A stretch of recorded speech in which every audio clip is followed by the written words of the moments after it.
আসসালামু আলাইকুম সবাইকে। সবাই কেমন আছেন? আশা করছি সবাই ভালো আছেন এবং সুস্থ আছেন। অ্যাক্সিস মেডিকেল স্কুলে আমরা যারা ক্লাস করি তারা অঙ্কুর দত্ত স্যারকে চিনি না এরকম কেউ কখনোই হতে পারে না। স্যার নিয়মিত আমাদেরকে কমিউনিটি মেডিসিনের লেকচার ক্লাসগুলো নেন এবং সাথে উনি আয়োজন করে থাকেন কিছু ব্যতিক্রমধর্মী সেশনের। সেখানে স্যার আমাদেরকে খুব ইম্পর্টেন্ট এবং কিছু কঠিন ধরনের টপিক যেগুলো আমরা মনে করি যে আমরা বুঝবো না, এই টপিকগুলোকেও উনি আমাদের জন্য সহজলভ্য করে তোলেন, সহজবোধ্য করে তোলেন এবং অ্যাক্সেস প্ল্যাটফর্মের কল্যাণে তা পৌঁছে যাচ্ছে আমাদের দেশের প্রত্যেকটি শিক্ষার্থীর দ্বারগোড়ায়। এবং তারই ধারাবাহিকতায় আজকে আমাদের সাথে স্যার উপস্থিত হয়েছেন চমৎকার এবং ব্যতিক্রমধর্মী একটি সেশন নিয়ে। আমাদের আজকের সেশনের topic how anyone can start study or research or publication from history taking inwards. স্যারকে আমরা সবাই চিনি, তারপরেও আমি স্যারকে আবার একটু পরিচয় করিয়ে দিচ্ছি। Doctor Ankur Dutta, MBBS NPH from Community Medicine BSMMU, Senior Lecturer, Department of Community Medicine, Eastern Medical College, Comilla. আসসালামু আলাইকুম স্যার, কেমন হ্যাঁ, আছেন? ওয়ালাইকুম আসসালাম। কেমন আছো? কেমন চলছে? জি স্যার, আলহামদুলিল্লাহ স্যার, আমরাও ভালো আছি। আমরা টপিকের নাম শুনে স্যার সবার কাছে খুবই ইন্টারেস্টিং লাগছে, কারণ আমরা জানি যে রিসার্চ এবং ভাবি যে ক্লিনিক্যাল ক্লাস যেগুলো হয় আমাদের ওয়ার্ল্ড হিস্ট্রি টেকিং, এগুলো পুরোপুরি মনে হয় ভিন্ন জিনিস। তো স্যার আমরা এই টপিকটা দেখে অনেক অনেক মনে প্রশ্ন যাচ্ছে যে কিভাবে দুটোর মধ্যে আমরা কোরিলেট করব, কিভাবে কি করব। তো স্যার আপনাকে অসংখ্য ধন্যবাদ যে এরকম একটা চমৎকার সেশন আজকে আপনি আমাদের নিবেন। তো স্যার আপনি তাহলে শুরু করতে পারেন এবং অডিয়েন্স আপনারা যারা দেখছেন আপনাদের ফ্রেন্ডদের মেনশন করে আপনাদের টাইমলাইনে শেয়ার দিয়ে সবাইকে দেখার সুযোগ করে দিন এবং কমেন্টস করে যদি কোনো প্রশ্ন থেকে থাকে সেগুলো উল্লেখ করতে পারেন। তো আমরা দেরি না করে আমরা স্যারের মূল প্রেজেন্টেশনে চলে যাব এবং আমি তার আগে বলে নিচ্ছি আমি আপনাদের সাথে হোস্ট হিসেবে আছি ইসরা তারা, ঢাকা মেডিকেল কলেজ তৃতীয় বর্ষ। জি স্যার শুরু করুন। ওকে, আমি আমার স্টার্ট করতে যাচ্ছি। ওকে, আমার প্রেজেন্টেশন কি দেখা যাচ্ছে? জি স্যার শেয়ার হচ্ছে। জি স্যার এখন দেখা যাচ্ছে। ওকে, আমার যে প্রেজেন্টেশন যেটা সেটা নিয়ে আচ্ছা অনেকে সালাম দিচ্ছে, সালামের জবাবটা দেওয়া উচিত। হ্যাঁ আব্দুল্লাহ, ওয়ালাইকুম আসসালাম। আর কি নাহিরিন, হ্যাঁ ওয়ালাইকুম আসসালাম বাবা। আচ্ছা ঠিক আছে, আজকের সেশনটা বলতে গেলে এটা কিন্তু আপনাদের থার্ড ইয়ার থেকে শুরু করে একদম যারা পোস্ট গ্রাজুয়েশন স্টুডেন্ট, এই সেশনটা সবার সমস্ত এই ক্যাটাগরি সবার, মানে আজকের সেশন ইন জেনারেল সব মেডিকেল স্টুডেন্ট যারা আছি আমরা নিজেরাও তো আসলে বলতে গেলে চেয়ারটা চেঞ্জ হলে আমরাও মেডিকেল স্টুডেন্ট, তো এই জিনিসটা পুরোটাই সবারই কাজে লাগবে। অর্থাৎ যারা অলরেডি ওয়ার্ডে গিয়েছে সবারই এই জিনিসটা কাজে লাগবে। সো আমি আজকে একটা জিনিস দেখাতে চাই, সেটা হচ্ছে অনেকে পাবলিকেশন রিসার্চ স্টাডি সম্বন্ধে জানতে চাই। অনেকে ইভেন আমরা বিভিন্ন জায়গায় যখন ওয়েবিনার করতে যাই বা বিভিন্ন জায়গায় ইন্টারভিউ দিতে যাই, আমাদেরকে অনেকে বলে বাংলাদেশে তো কোনো রিসার্চ হয় না, কিন্তু আমরা অনেকেই জানি না যে এমবিবিএস কারিকুলামের মধ্যেই কিন্তু রিসার্চ অলরেডি শুরু হয়ে যায় থার্ড ইয়ারে। এই জিনিসটা অনেকেই আমরা জানি না। তো আজকে এই ব্যাপারগুলো আস্তে আস্তে আমি ক্লিয়ার করবো। ইভেন কিছু কিছু মেডিকেল কলেজে আপনার third year, fourth year, fifth year স্টুডেন্টরা কিন্তু পাবলিকেশন করে। যেমন আমি এই লকডাউনের মধ্যে আমি প্রায় 3 থেকে 4টা পাবলিকেশন আমার হাতে পড়েছে এবং কয়েকটার কাজ আমি নিজে করেছি। আমি কিন্তু আপনার অ্যানালাইসিস গুলো আমার করা, ঠিক আছে।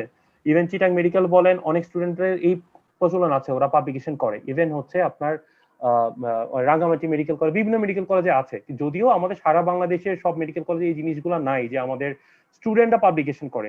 তো আমাদের আজকের আমার এই সেশনটার মূল উদ্দেশ্য হচ্ছে আমরা এই জিনিসটা একটু তুলে ধরবো যে এটা কিভাবে কি করতে পারি। হ্যাঁ, ওকে। আচ্ছা রিয়াদ, আমি একটু কথা ইন্টারেক্ট করতে হবে মনে হয়, এখানে অনেকে লিংক চাচ্ছে, একটু লিংকটা কোনোভাবে দেয়া যায় কিনা একটু দেখো।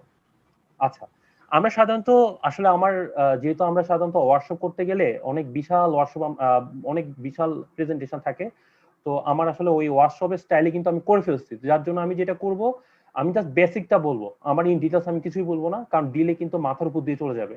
ঠিক আছে, যতটা আমি ইজি পারি সেভাবে আমি চেষ্টা করব। নাম্বার 1, রিসার্চ কিছুই না, যখন একটা সিস্টেমেটিকলি আমি যখন একটা ডাটা কালেকশন করব, অ্যানালিসিস করব এবং এটা প্রেজেন্ট করব এবং একটা ফর্মে একটা ইনফরমেশন আমার হাতে তুলে দিবে, this is the call the research. এই পুরো ফর্মটাকে বলা হয় রিসার্চ। ঠিক আছে, এখন আমরা মেডিকেল এডুকেশনে আমরা রিসার্চটা কোথায় কোথায় দেখতে পারি? আমরা সাধারণত রিসার্চ অংশটা আমরা 3টা জায়গায় আমরা দেখতে পারি। নাম্বার 1, সেটা হচ্ছে আরএফসি তে দেখতে পারি, যে রেসিডেন্সিয়াল ফিল্ড সাইড ট্রেনিং, যেটা আপনারা থার্ড ইয়ারে আপনারা করে থাকেন। ঠিক আছে, এরপর আছে যারা পাবলিকেশনে কাজ করে। ঠিক আছে, আমি তো একটা কথা বললাম যে অনেক মেডিকেল কলেজ থার্ড ইয়ারের থেকে স্টুডেন্টরাও কিন্তু পাবলিকেশন করে। ঠিক আছে? ইভেন যারা পোস্ট গ্রাজুয়েশন আছে, ইভেন আমরা যারা পোস্ট গ্রাজুয়েশন কমপ্লিট করে ফেলছে, তাদের দেখা যায় একাডেমিক থাকার জন্য এই পাবলিকেশনের কাজগুলো করতে হয়। ঠিক আছে? নাম্বার ওয়ান থিসিস, যারা পোস্ট গ্রাজুয়েশনে কোর্সে আছে, একটা লাস্ট একটা আমাদের একটা সাবটাইটেল একটা পোর্শন থাকে যে থিসিস প্রেজেন্টেশন বা থিসিস করতে হয়, 6 মাস 1 বছর থিসিস করতে হয়। সেক্ষেত্রে কিন্তু আমরা সাধারণত এই রিসার্চ করি। এই যে আরএফএসটি বলেন, পাবলিকেশন বলেন, থিসিস, এগুলো সবকিছুই কিন্তু মনে করে একটা স্টাডি। ঠিক আছে? একটা থিসিসের আবার কিন্তু দুইটা পার্ট থাকে, একটা হচ্ছে প্রোটোকল পার্ট থাকে, আর একটা হচ্ছে থিসিস ডিফেন্স, যেটা হচ্ছে আমাদের বলতে গেলে যারা থিসিসের যে সকল স্টুডেন্ট আছে, এটা একটা জ্বরের নাম হচ্ছে থিসিস ডিফেন্স। ঠিক আছে? দেখা যাচ্ছে এক্সামিনার থাকবে, সুপারভাইজার থাকবে। সুপারভাইজার তো আমরা বলি মা বাপ। একটা একটা স্টুডেন্টের মা বাবা হচ্ছে কোর্সের সময় সুপারভাইজার, কারণ সুপারভাইজারের উপরে সব ডিপেন্ড করে। তো সুপারভাইজার তো মা বাবা থাকলে তো সাহস পাবো, সাথে যখন অন্যান্য টিচার থাকে, অনেক রকম কোশ্চেন করা হয়, যে তোমার গবেষণা নিয়ে অনেক কোশ্চেন গুলো করা হয়, এই প্রসেসটাকে বলা হয়। এটার সাথে তোমার প্রেজেন্টেশনটা তোমার করে, তোমার এটা যে তুমি করতেছো, এটা দিয়ে যত ওনাদের যে সকল কনফিউশন আছে বা কোশ্চেন থাকে, এটা সলভ করে দিয়ে এটা তুমি যে এটা পাস করাটার নামই হচ্ছে থিসিস ডিফেন্স। তো আমি আজকে সেশনটা একটু অন্যরকম ভাবে সাজিয়েছি। আমি ইন জেনারেল সবকিছু দেখাতে চাই, তবে একটু একটু করে দেখাবো, কারণ বেশি করলে আসলে রিসার্চ মেথোলজি এমন একটা জিনিস, এক সেশনে কোনোদিনই সম্ভব না। যদি আমি কয়েকটা সেশন নিতে পারি, এই জিনিসগুলো খুব মজার একটা ব্যাপার। ঠিক আছে? তো আমি একটু সংক্ষেপে একটু বলার চেষ্টা করব। আসেন, একটা থিসিসে পার্ট কয়টা থাকে, আমি সবগুলো পার্ট সম্বন্ধে একটু একটু টাচ করব। নাম্বার হচ্ছে ডিক্লারেশন। ডিক্লারেশন মানে হচ্ছে যে আপনি যে যে জিনিসটা প্রেজেন্টেশন করছেন, এটা আপনার নিজের এবং এটা অন্য কোথাও আপনি সাবমিট করেন নাই। সো এইটাকে বলা হয় থিসিস, এই থিসিস ডিক্লারেশন, এই পার্টটার নাম। এরপর হচ্ছে সার্টিফিকেট। সার্টিফিকেটটা মূলত হচ্ছে যে আপনি যে কাজ করছেন, কোনো একটা সুপারভাইজারের আন্ডারে কাজ করছেন, তো এই সার্টিফিকেটটা সাধারণত সুপারভাইজার দিবেন, প্লাস আপনার যে এক্সামিনার থাকবে, যারা আপনার এক্সামিন করেছেন, যে পরীক্ষা নিয়েছেন থিসিস ডিফেন্সে, তো ওনাদের একটা সিগনেচার থাকবে। ঠিক আছে? এটা হলো সার্টিফিকেট। অ্যাকনোলেজমেন্ট হচ্ছে আপনি যখন ডাটা কালেকশন থেকে শুরু করে আপনি যে কাজগুলো আপনি করছেন, যাদের কাছ থেকে, যারা আপনার যেখানে আপনি ডাটা কালেকশন করছে, ওইখানকার যে সিনিয়ররা ছিল ওনারা হেল্প করছেন, এবং হচ্ছে আপনার সুপারভাইজার হেল্প করছে, আপনার মেডিকেল কলেজে যিনি আপনার পাশে ছিলেন, যে বন্ধুটা আপনার হেল্প করেছে, সবাইকে ধন্যবাদ বা জ্ঞাপনটা সিস্টেমটা নেওয়া হচ্ছে অ্যাকনোলেজমেন্ট। এরপর আছে দেখেন, আমি লিখছি list of the table, list of the figure. এই জিনিসটা টেবিল কি, আমরা যখন প্রেজেন্টেশনটা করি, এটাকে আমরা একটা প্রেজেন্টেশনটা আমাকে প্রকাশ করতে হয়। প্রেজেন্টেশন প্রকাশটা আমরা সাধারণত দুইটা মেথডে করি, একটা হচ্ছে টেবিলের মাধ্যমে করতে পারি, আর একটা হচ্ছে ফিগারের মাধ্যমে করতে পারি, এই দুইটা। এরপর হচ্ছে লিস্ট অফ অ্যাব্রিভিয়েশন, দেখবেন কিছু শর্ট ফর্ম থাকে, এই শর্ট ফর্ম গুলাকে ফুললি এক্সপ্লেন করার নাম হচ্ছে অ্যাব্রিভিয়েশন। এরপর আছে অ্যাবস্ট্রাক্ট। আমরা জানি ছোটবেলায় বা আমরা দেখবেন যে আমরা স্কুলে যখন পড়ি, তখন কিন্তু আমরা সারাংশ পড়ছি, তাই না?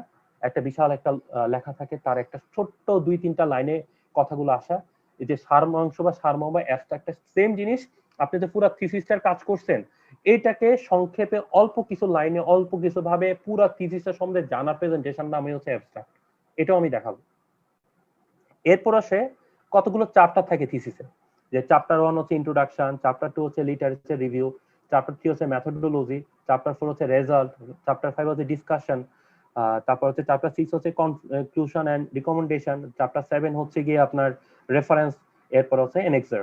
ঠিক আছে? এটার মধ্যে বাকি পার্টগুলো আছে, এগুলো আমি বলবো। তো ফার্স্টে চ্যাপ্টার 1 এ ইন্ট্রোডাকশন বলি। ইন্ট্রোডাকশন কিছুই না, আপনি যে স্টাডিটা করছেন, ওই স্টাডিটা সম্বন্ধে কিছু লেখার নামটাই হচ্ছে ইন্ট্রোডাকশন। এই ইন্ট্রোডাকশনের মধ্যে ইন্ট্রোডাকশন ব্যাকগ্রাউন্ড দুইটাই কিন্তু চলে আসে। ঠিক আছে? অনেকে আবার শুধু ইন্ট্রোডাকশন ব্যাকগ্রাউন্ড করে, ইন্ট্রোডাকশন লিখে না, এটা একটা ব্যাপার।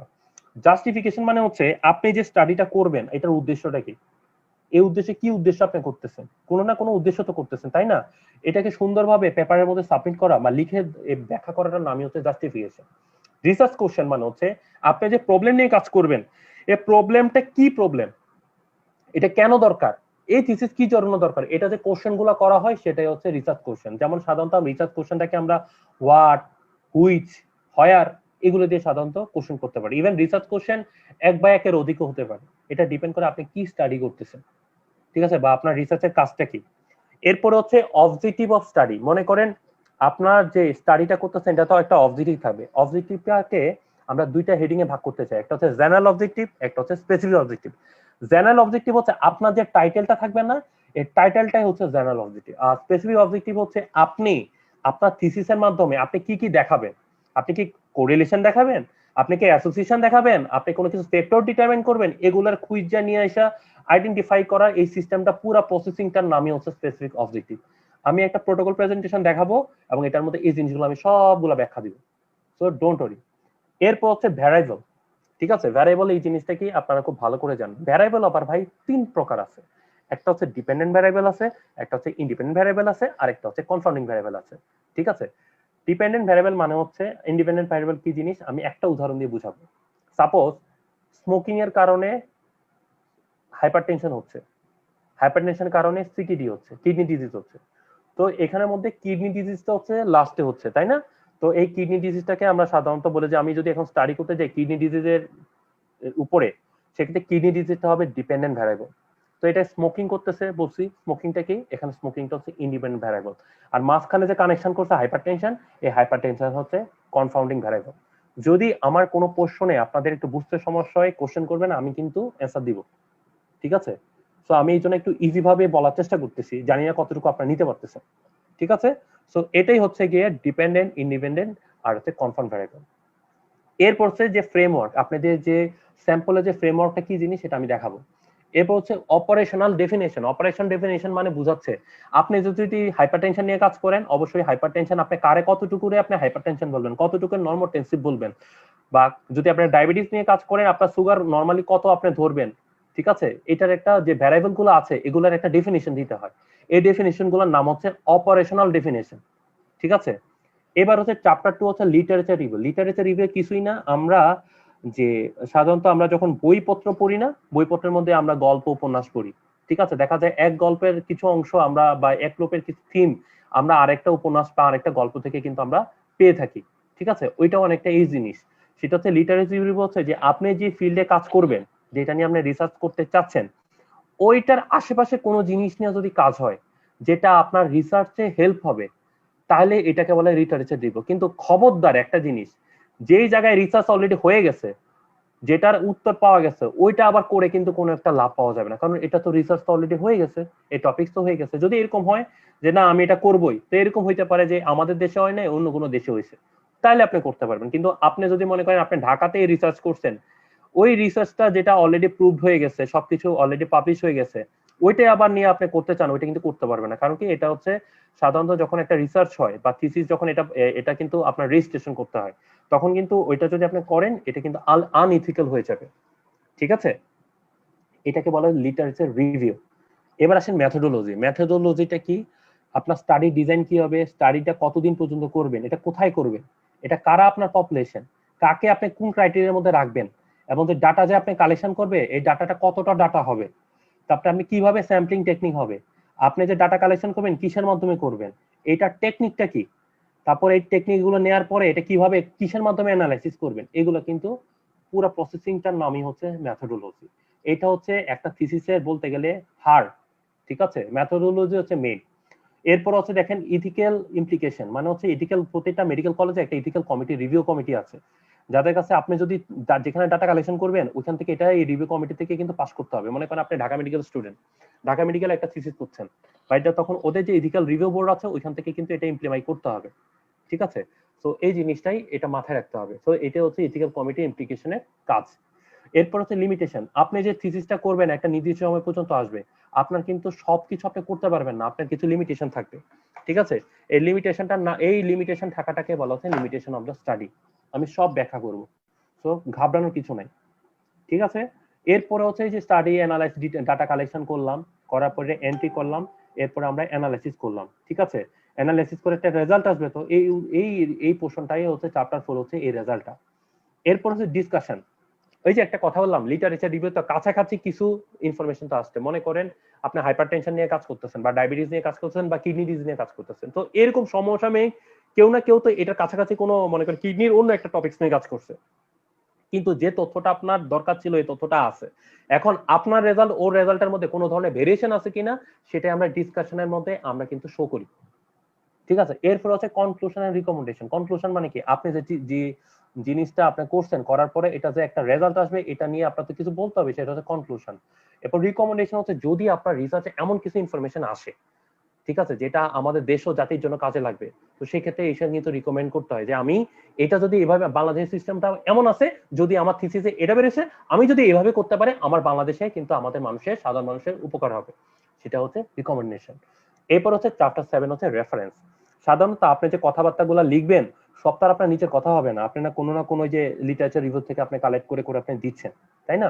সো এখান থেকে কিছু কিছু রেফারেন্স আপনি কালেক্ট করবেন। এই যে যেখান থেকে আপনি ডাটা কালেকশন করে এই রেফারেন্স গুলো করতেছেন, এটাই পুরো পোর্শনটা হলো রেফারেন্স। রেফারেন্সের মধ্যে আবার 3 প্রকার আছে, একটা হচ্ছে ভ্যানকুভার আছে, একটা হচ্ছে হার্ভার্ড সিস্টেম আছে, আর একটা হচ্ছে বিবলিওগ্রাফি আছে। ঠিক আছে? ভ্যানকুভার সিস্টেম সাধারণত প্রোটোকল প্রেজেন্টেশনের ক্ষেত্রে আমরা ভ্যানকুভার সিস্টেম করে থাকি। যখন একটা থিসিস প্রেজেন্টেশন করবেন, এটা রেফারেন্স অবশ্যই থিসিস খাতার মধ্যে হার্ভার্ড হইতে হবে। যদি আপনার ভ্যানকুভার হয়, আপনার খাতা রিজেক্ট হবে। 3 নম্বর একটা হচ্ছে বিবলিওগ্রাফি। বিবলিওগ্রাফি মানে হচ্ছে সাধারণত আমরা থিসিসের ক্ষেত্রে আমরা যেটা করি যে হার্ভার্ড বা ভ্যানকুভারে যে যতগুলা আমরা রেফারেন্স নিই, যতটা আমার থিসিসে কাজে লাগতেছে বা আমার পোর্শনে আমি নিয়েছি, ওইটা আমি ইনক্লুড করতেছি। কিন্তু বিবলিওগ্রাফি মানে হচ্ছে যেটা আমার দরকারে নাই এরকম কিছু কিছু তথ্য আছে, ওই মনে করেন অমুক সাহেব অতদিনে এই জিনিসটা করছিল, সে যতগুলা রেফারেন্স আছে সেটা আমি যোগ করলাম কি একটু বেশি বাড়ানোর জন্য। সো এই প্রসেসিংটার নাম হচ্ছে বিবলিওগ্রাফি। কথা বলছেন? এরপর হচ্ছে এনএক্সার, এটার মধ্যে আছে ওয়ার্ক শিডিউল, আপনি যে কাজ করবেন এখানে বাজেট থেকে চেকলিস্ট থেকে শুরু করে আপনি কখন কোনটা কাজ করবেন, কখন আপনি ডাটাটা কালেকশন করবেন, কখন আপনি অ্যানালাইসিস করবেন, আপনার বাজেটটা কত, আপনি কত টাকা খরচ হচ্ছে, এগুলা একটা টাইমিং এবং কত তারিখের মধ্যে আপনি এটা সাবমিট করবেন, এটা যে প্রসেসিং টোটাল যে জিনিসটা, এই টোটাল প্রসেসিং এর নাম হচ্ছে ওয়ার্ক শিডিউল। ঠিক আছে? এরপরে আপনাদেরকে যে কোশ্চেন, আপনাদের কিন্তু রুগীর কাছে যাবে না ডাটা কালেকশন করতে তেমন না, রুগীর কিন্তু সম্মতিপত্র নিতে হবে। এই সম্মতিপত্রের নামে হচ্ছে consent paper, inform consent paper. সাধারণত 2টা কনসেন্ট পেপার থিসিসে লাগে, একটা হচ্ছে বাংলায় লাগে, ইংরেজিতে লাগে। বাংলায় কাদের লাগে? বাংলায় হচ্ছে কি আমাদের সাধারণ মানুষের থেকে আপনার তথ্য আপনি যখন নিবেন তার থেকে পারমিশন নিতে হবে, সিগনেচার করতে হবে, সেটা হচ্ছে বাংলায় নিবেন। আর যদি সে ইংলিশ ভালো, ইংলিশের মানে ওর মাতৃভাষা বা ইংলিশ ভালো বুঝে, তাহলে ইংলিশে আপনি নিবেন।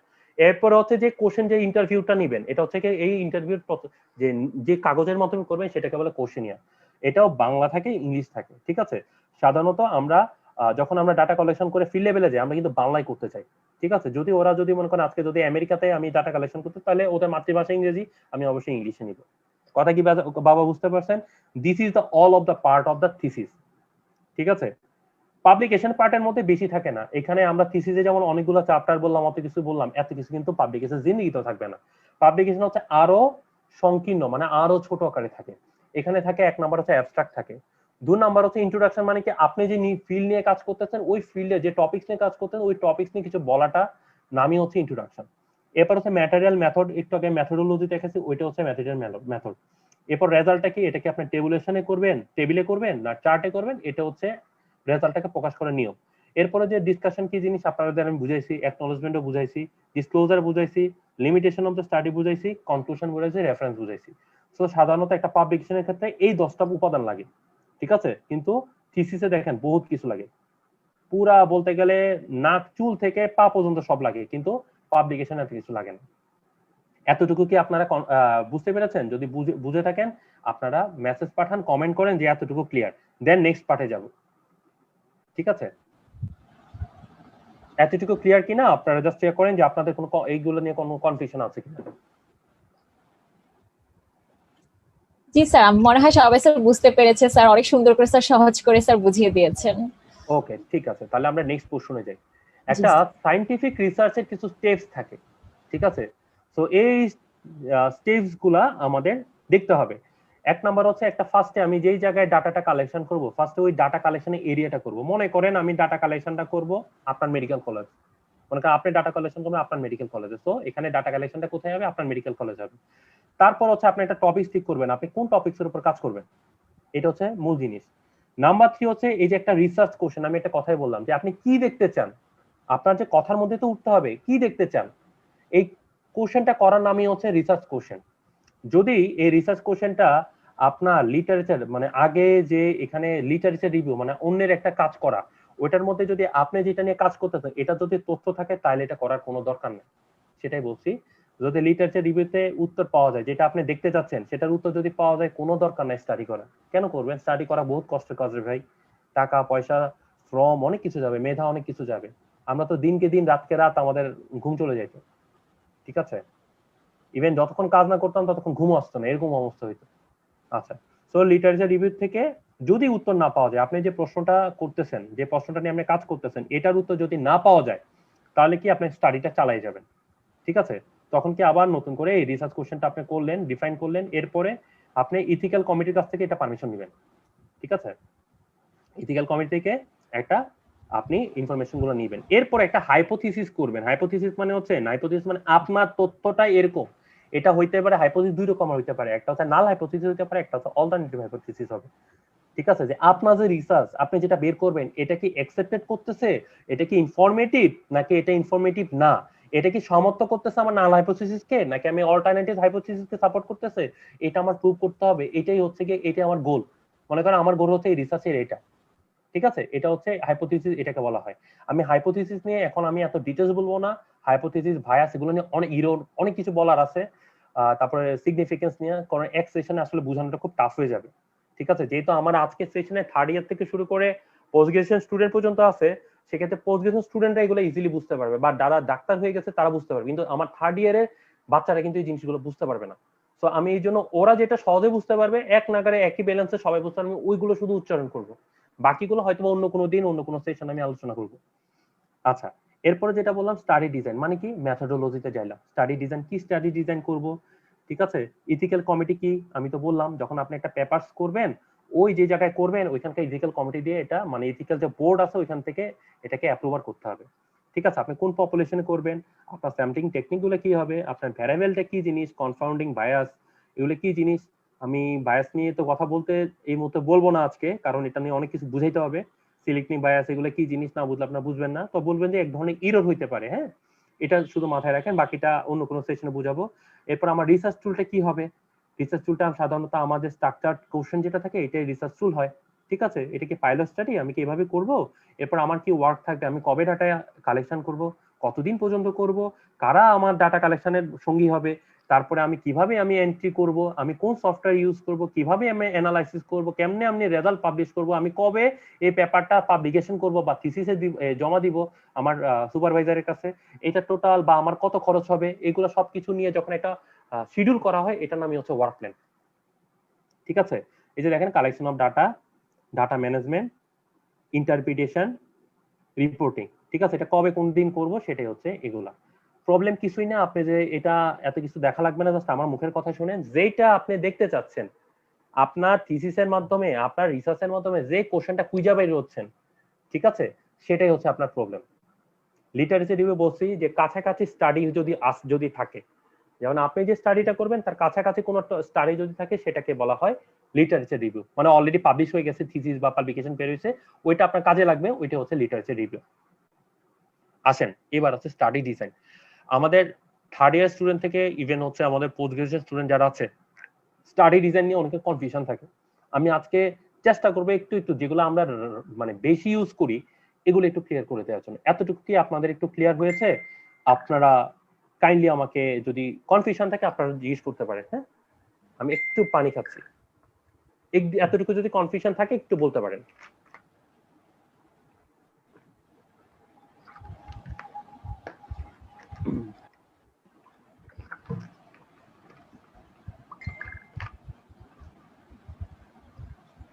আচ্ছা, এবার কি এতটুকু কি বাবা আপনারা বুঝতে পেরেছেন each and everyone?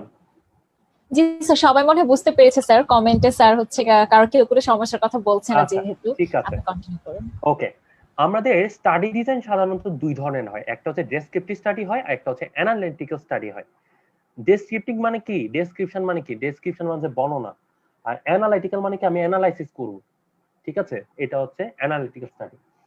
Descriptive study আবার হচ্ছে চার প্রকার, একটা হচ্ছে কেস রিপোর্ট, একটা হচ্ছে case serial report, cross sectional study, ecological study. আর অ্যানালিটিক্যাল স্টাডির মধ্যে দুইটা বড় হেডিং, সেটা হচ্ছে অবজারভেশন আর একটা হচ্ছে এক্সপেরিমেন্টাল, ঠিক আছে? সাধারণত আমরা অবজারভেশনটাই আমরা মেইনলি বেশি করে থাকি, ঠিক আছে? আর এক্সপেরিমেন্ট তো রিসার্চ, যেটা একদম পুরো আমি যদি একটা বড় একটা রেজাল্ট বের করতে চাই, মনে করেন একটা নতুন ভ্যাকসিন আবিষ্কার বা ওষুধ করতে চাই, সেই ক্ষেত্রে আমরা সাধারণত এই এক্সপেরিমেন্টাল গুলো করে থাকি। সো অবজারভেশনের মধ্যে দুই প্রকার, একটা হচ্ছে কেস কন্ট্রোল স্টাডি আর একটা হচ্ছে কোহোস্ট স্টাডি।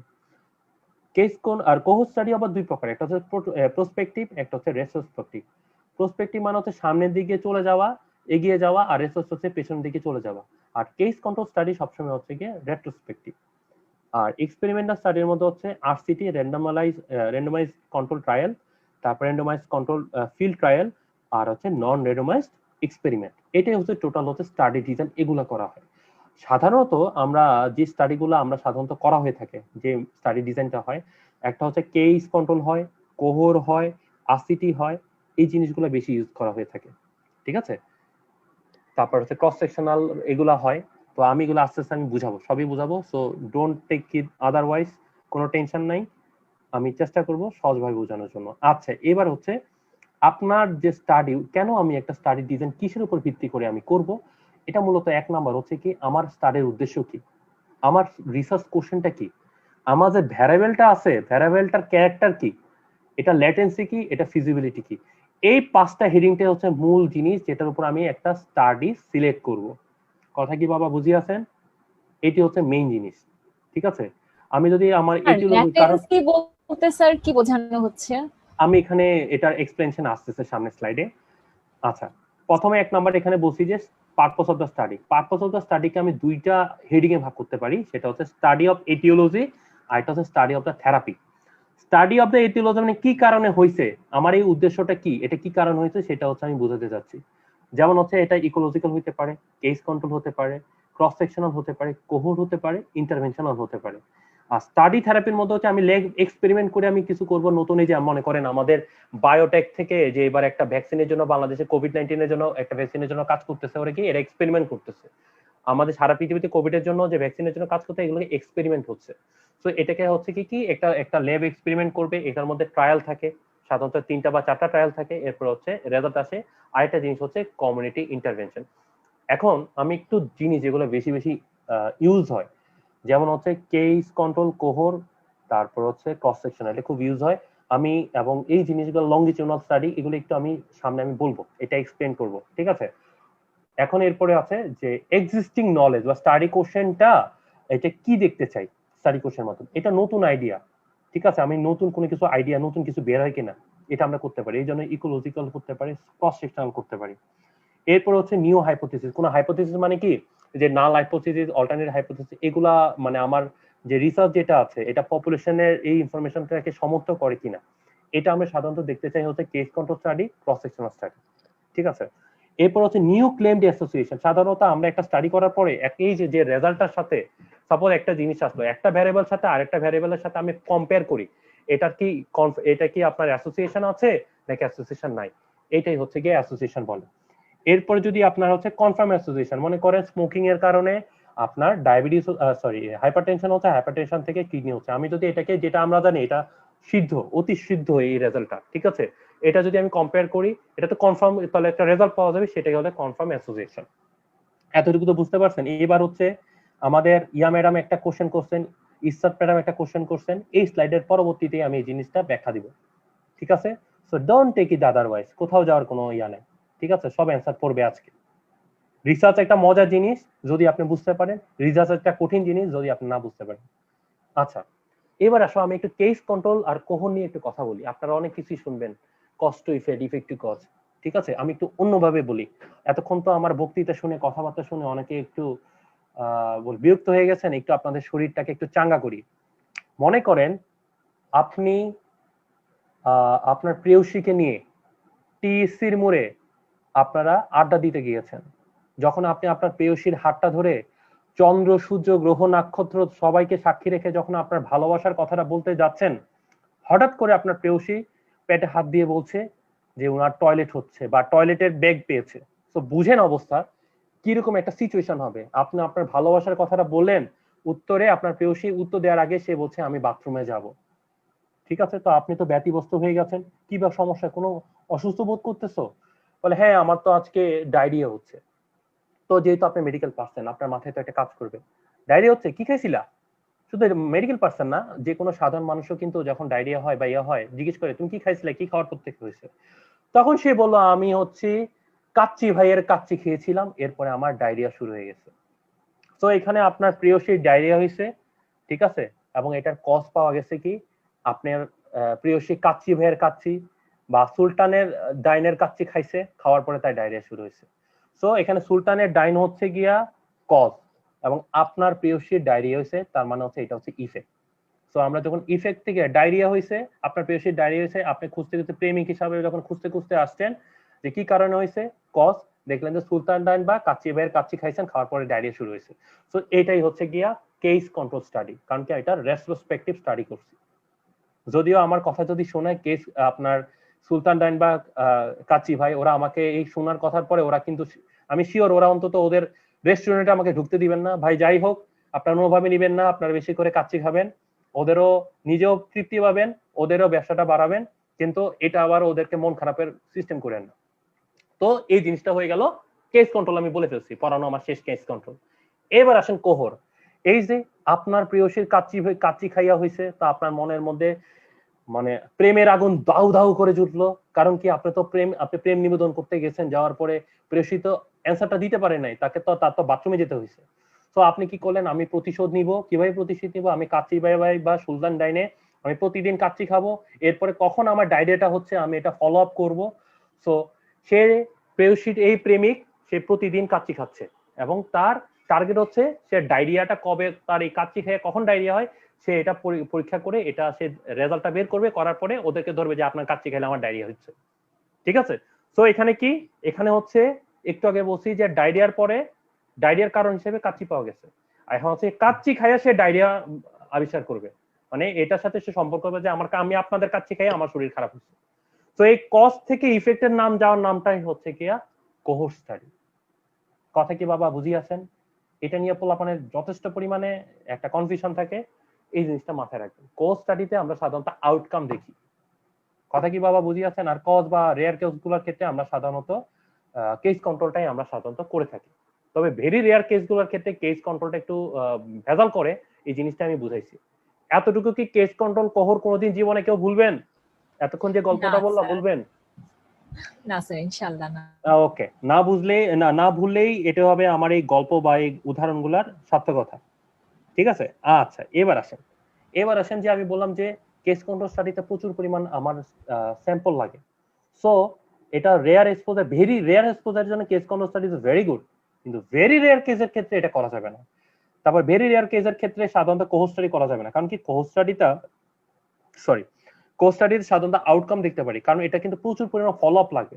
যে একটু বললাম প্রেমিকার ডায়রিয়া হয়েছে থেকে প্রেমিকে কাচ্চি খাইয়া প্রকাশ করতে চাচ্ছে, এখন তার সে কাচ্চি তো ডেলি খাচ্ছে, এখন তার কবে ডায়রিয়া হবে, কবে এটা খুঁজে বাই করবো, এটা তো অনেক সময় সাপেক্ষ একটা ব্যাপার, তাই না? ব্যাপারটা তো এরকমই।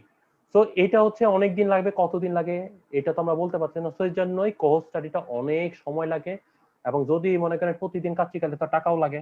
ঠিক আছে, 200-250 টাকা 300 টাকা লাগবে, তো আপনার কস্ট এফেক্টিভনেসও আছে, সময় লাগতেছে। তো কোর্স স্টাডি অনেক বিশাল হয়, অনেক সময় সাপেক্ষ হয়।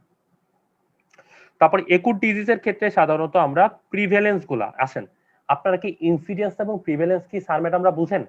ইনসিডেন্স মানে হচ্ছে যখন নতুন কোনো কেস পাওয়া যায় সেটার নাম হচ্ছে ইনসিডেন্স। যেমন হচ্ছে কোভিড-19, এটা কিন্তু নতুন আমাদের এই পৃথিবীর জন্য, সো এটা হচ্ছে ইনসিডেন্স। এখন আমি যদি বলি সার্স ভাইরাসের কথা তাহলে কিন্তু আমি প্রিভ্যালেন্স বলবো, কারণ কি সার্স ভাইরাস তো আজকে নতুন হয় নাই, এর আগে মার্স আছে, সার্স আছে, আরো কিছু ওদের ভাই বন্ধু আছে, করোনা ভাইরাসের কিছু ভাই বন্ধু আছে, এখন কোভিড-19 আসছে, কিন্তু তার আগে তো সেই জিনিসটা আছে। আমি শুধু যদি করোনা ভাইরাস বলি আমার কি এই জিনিস তিনটাও কিন্তু চলে আসবে। ঠিক আছে? সো নিউ কেস ওল্ড কেসকে বলা, খুঁজে বের করার নাম হচ্ছে প্রিভ্যালেন্স, আর নতুন কেসকে বলার নাম হচ্ছে ইনসিডেন্স। আশা করি ইহা আপনাদের ভুল হবে না। ঠিক আছে? তারপরে হচ্ছে গিয়ে এটা হচ্ছে একুট কেসের ক্ষেত্রে প্রিভ্যালেন্সটা বের হয় না, মানে প্রিভ্যালেন্স স্টাডিটা ভালো হবে না। তারপর হচ্ছে রিস্কি এক্সপোজার, যেটা এটা সাধারণত রিস্কি এক্সপোজার ক্ষেত্রে আপনি ক্লিনিক্যাল টাইটেলটা না করাটাই ভালো। ঠিক আছে? এরপরে আনএভেলেবল ডাটা, যে ডাটাগুলো সুন্দর মতো আসবে না, সেক্ষেত্রে আপনার রেকর্ড বেস স্টাডিটা নট সুইটেবল, আমি সাধারণত এটাকে সুইটেবল বলি না। আচ্ছা, এবার একটু আগে আমাদের স্টার্ট ম্যাডাম বলছে স্যার ল্যাটেন্সি কি জিনিস। এই যে ল্যাটেন্সি, অনেক ডিজিজ আছে তাদের ল্যাটেন্ট পিরিয়ড অনেক থাকে, ঠিক আছে, অনেক দিন পর্যন্ত। তার মানে হচ্ছে আপনি যখন স্টাডিটা করবেন আপনার কিন্তু ওই ল্যাটেন্সি যতদিন পর্যন্ত আছে ততদিন পর্যন্ত আপনার গাড়ি চালাইতে হবে। তো এই প্রসেসিংটার নামই হচ্ছে ল্যাটেন্সি। ঠিক আছে, বুঝিয়েছেন স্টার্ট ম্যাডাম? এটা হচ্ছে একটা ডিজিটাল ল্যাটেন্ট পিরিয়ডটাকে বোঝানো হচ্ছে। এবার হচ্ছে ফিজিবিলিটি। এই যে বললাম একটা থিসিস করতে গেলে আমার অনেক কিছু লাগে, আমার সময় লাগবে, আমার ম্যান পাওয়ার লাগবে, আমি অমুক জায়গায় যাব, অমুক জায়গায় আমার লোক লাগবে, অমুক জায়গার ওই মানুষটা আমাকে হেল্প করতে হবে, সেটা হচ্ছে ম্যান পাওয়ারটাও লাগবে। এরপর আমার ইকুইপমেন্ট কি জিনিস, আমার কি লাগবে এটা লাগবে। তারপর অর্থ ছাড়া তো কোনো কাজ হয় না। আপনি কোনো জায়গায় গেলে আপনার ডাটা কালেকশন বলেন বা আপনার যানবাহনের আপনার নিজস্ব একটা খরচ থাকে, এটাও কিন্তু আপনার এটাকে বলা হয় ফিজিবিলিটি। এবার আসেন পপুলেশন এন্ড স্যাম্পলিং। ঠিক আছে, স্যাম্পলিং এ কিন্তু আমরা ঢুকে গেছি, আমি কিন্তু স্যাম্পলিং নিয়ে কথা বলবো। ঠিক আছে, সাধারণত যে প্রসেস অফ স্যাম্পলিং এ সাধারণত আমরা যখন একটা পপুলেশন স্যাম্পলিং করি, তো এটার কিছু প্রসেস, কিছু স্টেপস আছে। এক নম্বর, এটা আইডেন্টিফাই করতে হবে যে আপনার কোন পপুলেশনের উপর, কাদের উপর করবেন, এবং এটা এই স্যাম্পলটা কারা হবে, এবং আপনার যে স্যাম্পলিং ইউনিটটা এটা আপনার আইডেন্টিফাই করতে হবে। আমি এগুলো সব বুঝাবো। চয়েস অফ স্যাম্পলিং মেথড, আপনার পছন্দের স্যাম্পলিংটা কি, এবং কি স্যাম্পল যে সাইজ কত হবে ডাটা কালেকশনের জন্য, এটাও বের করার সূত্র আছে। তো এইগুলো আমি সব বুঝাই দিব। So don't take it otherwise. So আসেন, এবার হচ্ছে ফার্স্ট হচ্ছে স্টাডি পপুলেশন কারা। আপনি যে জায়গায় কাজ করবেন, যে জায়গায় আপনি ডাটা কালেকশন করবেন, যাদের উপর করবেন তারাই স্টাডি পপুলেশন। আর কিছু বোঝার দরকার নাই, বহুত কিছু এখানে লেখানো আছে, কিছু মাথার মধ্যে ঢোকানোর দরকার নাই। কারা, যাদের উপর কাজ করবেন তারাই স্টাডি পপুলেশন। শেষ, কোথায় এতটুকু শেষ। এবার হচ্ছে ডিটারমিন দ্য স্যাম্পলিং পপুলেশন, ওই একই জিনিস, যাদের উপর কাজ করবেন, ঠিক আছে, এবং কি এটা কি আপনার রিসার্চের কাছে তারা এই রিসার্চার সহজেই তথ্যগুলো পাবে কিনা, বা এখানে আইডির মানে বাইরে থেকে কিছু ইনফরমেশন বা বাইরে থেকে কিছু জিনিস আইসে আপনাকে একটু বজগজ করতে পারে, এই প্রসেসটার নামই হচ্ছে determination of the sampling population. আর কিছু বোঝার দরকার নাই, বুঝতে গেলে মাথা খারাপ হয়ে যাবে। এরপর হচ্ছে স্যাম্পলিং ইউনিট, মানে হচ্ছে আপনার যে স্টাডির মধ্যে কারে রাখবেন না কারে বাদ দিবেন, এই প্রসেসিংটার নামই হচ্ছে স্যাম্পলিং ইউনিট। এটা বলে ইনক্লুশন ক্রাইটেরিয়া, মানে হচ্ছে আমি তারে রাখিব, এক্সক্লুশন ক্রাইটেরিয়া মানে তারে আমি দেখতে পারি না, তারে আমি রাখিব না, সে আমার কোনো কামের না। সোজা বাংলা ভাষায় কথা এটা। কারণ বেস্ট ফ্রেন্ড দেখবেন আপনার, কিন্তু বেস্ট ফ্রেন্ড একজন হবে, কিন্তু ক্লাসমেট কিন্তু সবাই হবে, এটাই বাস্তবতা। এখন মনে করেন আপনার মনে দুঃখ কার কাছে শেয়ার করবেন, বেস্ট ফ্রেন্ডের কাছে দুঃখ করবেন। আপনি ক্লাসমেটের কাছে সহজে করতে চাইবেন, জিন্দিগিতে করতে চাইবেন না। তো আপনার মনের মধ্যে কে আছে, আপনার বেস্ট ফ্রেন্ড আছে। তো আপনার বেস্ট ফ্রেন্ড হচ্ছে ইনক্লুশন, এক্সক্লুশন ক্রাইটেরিয়া হচ্ছে যারা আপনার বাকি যে ক্লাসমেটরা যারা আছে তারা হচ্ছে এক্সক্লুশন ক্রাইটেরিয়া। শেষ, আপনারা একটা বিশাল জিনিস পড়ে ফেলছেন। এবার আসেন যে স্যাম্পলিং মেথড। স্যাম্পলিং মেথডের মধ্যে দুইটা হেডিং আমরা বলি, সেটা হচ্ছে একটা হচ্ছে নন প্রবাবিলিটি স্যাম্পলিং, আর একটা হচ্ছে প্রবাবিলিটি স্যাম্পলিং। দুইটা হচ্ছে ব্রড হেডিং। সাধারণত প্রবাবিলিটি স্যাম্পলিং এর মধ্যে আমরা সাধারণত যারা রিসার্চার গবেষক, আমরা কিন্তু প্রবাবিলিটি স্যাম্পলিংটা করতে বলি। কারণ কি, প্রবাবিলিটি স্যাম্পলিং আপনি যখন যে স্যাম্পলটা কালেক্ট করলেন না, এটা স্যাম্পলটা কালেক্ট করে আমি কি দেখি, আমাদের পপুলেশন আছে, যেটা স্যাম্পলের রেজাল্ট বের হবে, আমাদের থিসিসে যেটা রেজাল্ট হবে, সেটা আমার পপুলেশনের সবার তথ্যটা কিন্তু সেম, এবং এটা হচ্ছে ভ্যালিড হয়, একুরেট হয়। কিন্তু নন প্রবাবিলিটি স্যাম্পলিং এর ক্ষেত্রে এটা সব সময় একুরেট হয় না, এবং এটার ভ্যালিডিটিও সমান হবে না। কথা কি বাবারা বুঝিয়ে আছেন, আম্মাজানরা বুঝিয়ে আছেন? এবার আসেন কি কি আছে এগুলো আমি বুঝাবো। আজকে আপনাদের স্যাম্পলিং মেথড যা বলবো, প্রোটোকল, এগুলো সবাই আজকের ওস্তাদ বানাই দিব। আজকের পরে আপনারা সবাই ওস্তাদ, ঠিক আছে? খালি মাথায় ঢুকেন, কখনো লিখেন না। আমি কখনো সবসময় বলি, আমার ক্লাসে জীবনে কখনো লিখবেন না, আমার ক্লাসে খালি আপনারা শুনবেন, আমার কথা খালি শুনবেন, আপনাদের কাজ এতটুকু, আর কিছু না। আসেন, নন প্রবাবিলিটি স্যাম্পলিং এর মধ্যে কয়েকটা আছে। একটা হচ্ছে কনভেরিয়েন্স স্যাম্পলিং, এটা আরেকটা নাম হচ্ছে অপরচুনিটি স্যাম্পলিং। এরপর হচ্ছে কোটা স্যাম্পলিং, এরপর 3 নাম্বার হচ্ছে পারপোসিভ স্যাম্পলিং অর জাজমেন্টাল স্যাম্পলিং, এবং নাম্বার 4 হচ্ছে স্নোবল স্যাম্পলিং। এইটা হচ্ছে 4টা হেডিং নন প্রবাবিলিটি স্যাম্পলিং এর মধ্যে, এরা আছে, ঠিক আছে? এবার আসেন প্রবাবিলিটি স্যাম্পলিং এর মধ্যে কারা আছে।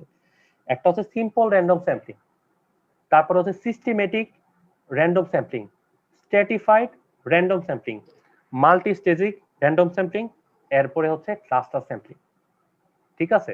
সাধারণত এই যে দেখেন, আমি একটা কথা বলি, there is a non zero probability of selection for each sampling unit, ঠিক আছে? এগুলো সব আপনারা নিজেরাই উত্তর দিবেন, আমার কিছু বলার দরকার নাই, আপনারা উত্তরটা পেয়ে যাবেন, ঠিক আছে? আসেন, ফার্স্ট হচ্ছে সিম্পল র্যান্ডম স্যাম্পলিং। এতটুকু কি আপনারা বুঝছেন? যদি কমেন্ট থাকে একটু কমেন্ট করেন, আমি একটু ইয়া করি, আমার গলা একটু প্রপার শুকিয়ে যাচ্ছে।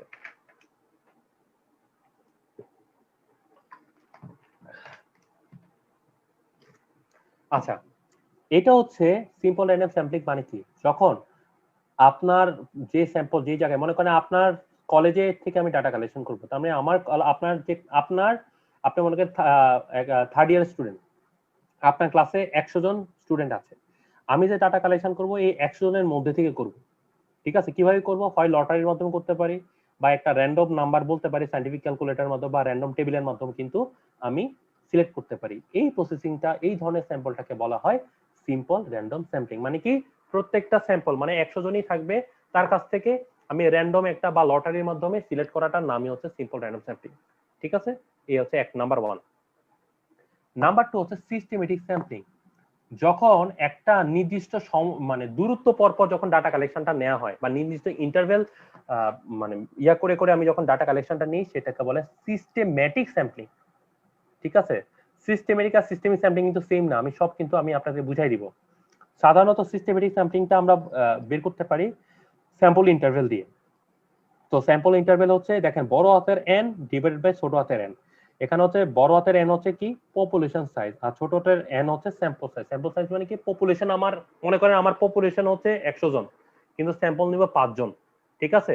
সো এটি হচ্ছে গিয়া স্যাম্পল ইন্টারভেল।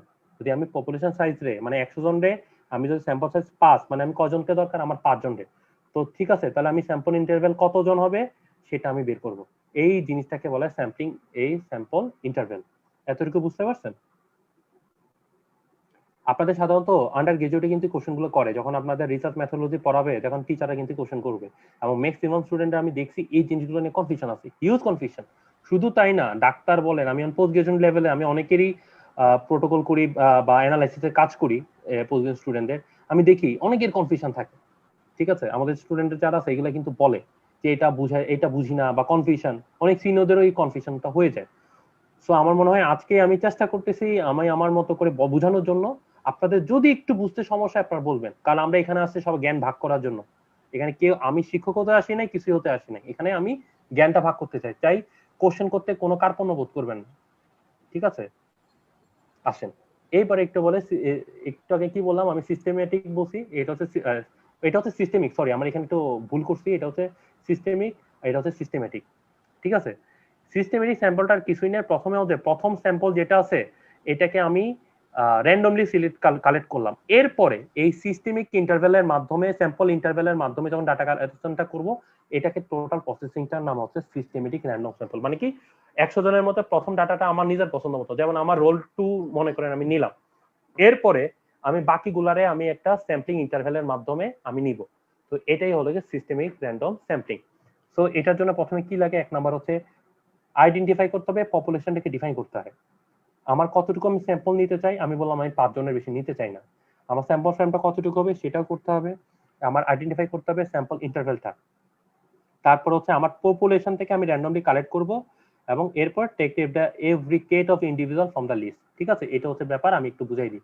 এই যে দেখেন, এইটা একটা মজার জিনিস দেখেন, আমি একটু আগে 100 জন বলছি, আমি এখন আসি 20 জনের মধ্যে আসি, আমার পপুলেশন হচ্ছে 20 জন, আমার স্যাম্পল সাইজ দরকার হচ্ছে 5টা, আমি মানে 5 জনের ডাটা কালেকশন করব, 20 জনের থেকে আমি 5 জনের ডাটা কালেক্ট করব। সো আমরা জানি স্যাম্পলিং ইন্টারভেলের সূত্র হচ্ছে n ডিভাইড বাই n, এখানে n টা হচ্ছে পপুলেশন আর ছোট হাতের n হচ্ছে কি স্যাম্পল সাইজ।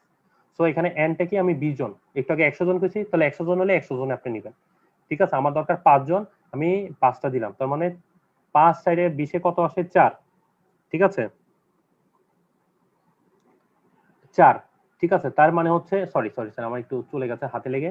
তো আমি প্রথমে 3 নাম্বারটাকে আমি নিছিলাম, তো 3 নাম্বার থেকে আমি হলো 4টা গ্যাপ করে আমি নিব, এটা হচ্ছে 1টা 2টা 3, এই যে 1 2 3 4, ঠিক আছে। আমি আবার এখান থেকে নিলাম আবার 1 2 3 4, ঠিক আছে, বুঝতে পারছেন তো, মানে 4টা গ্যাপ দিয়ে দিয়ে আমি ডাটাটা কালেকশন করছি।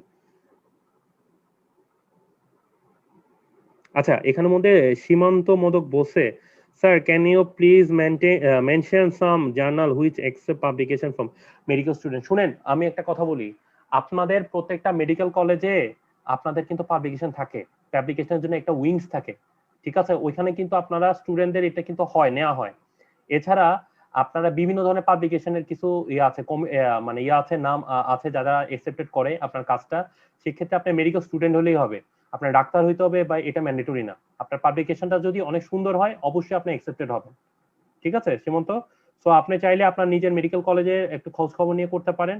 এরপরে যদি মনে করেন না আমি একটু করতে পারছি না বা আমার এরকম সুযোগ সুবিধার অভাব আছে, আপনি আমার সাথে যোগাযোগ করেন, আমি ব্যবস্থা করে দিব, কোনো সমস্যা নেই। এরকম অনেক জায়গায় হচ্ছে, যে কোনো জায়গায় কিন্তু আপনি দিতে পারবেন, শুধু হচ্ছে আপনার পাবলিকেশনটা যদি খুব ইন্টারেস্টিং হয় তখন কিন্তু সিনিয়ররা সাধারণত এটা করতে হয়। সাধারণত এরকম না যে আপনি পেপারসটা দিলেই আপনাকে এটা সিলেক্টেড করবে, সাধারণত এটা পেপারসটা সাবমিট করার পরে অনেক সময় লাগে, এটা রিভিউ হয়, রিভিউ করে যদি মনে করে যে না এটা একটা ইন্টারেস্টিং, এটা করলে ভালো হয়, সাধারণত তখন এটা করা হয়ে থাকে। ঠিক আছে সীমন্ত, আমি মনে হয় আপনার প্রশ্নের জবাবটা দিতে পারছি। আসেন, এতটুকু কি বাবা বুঝিয়েছেন?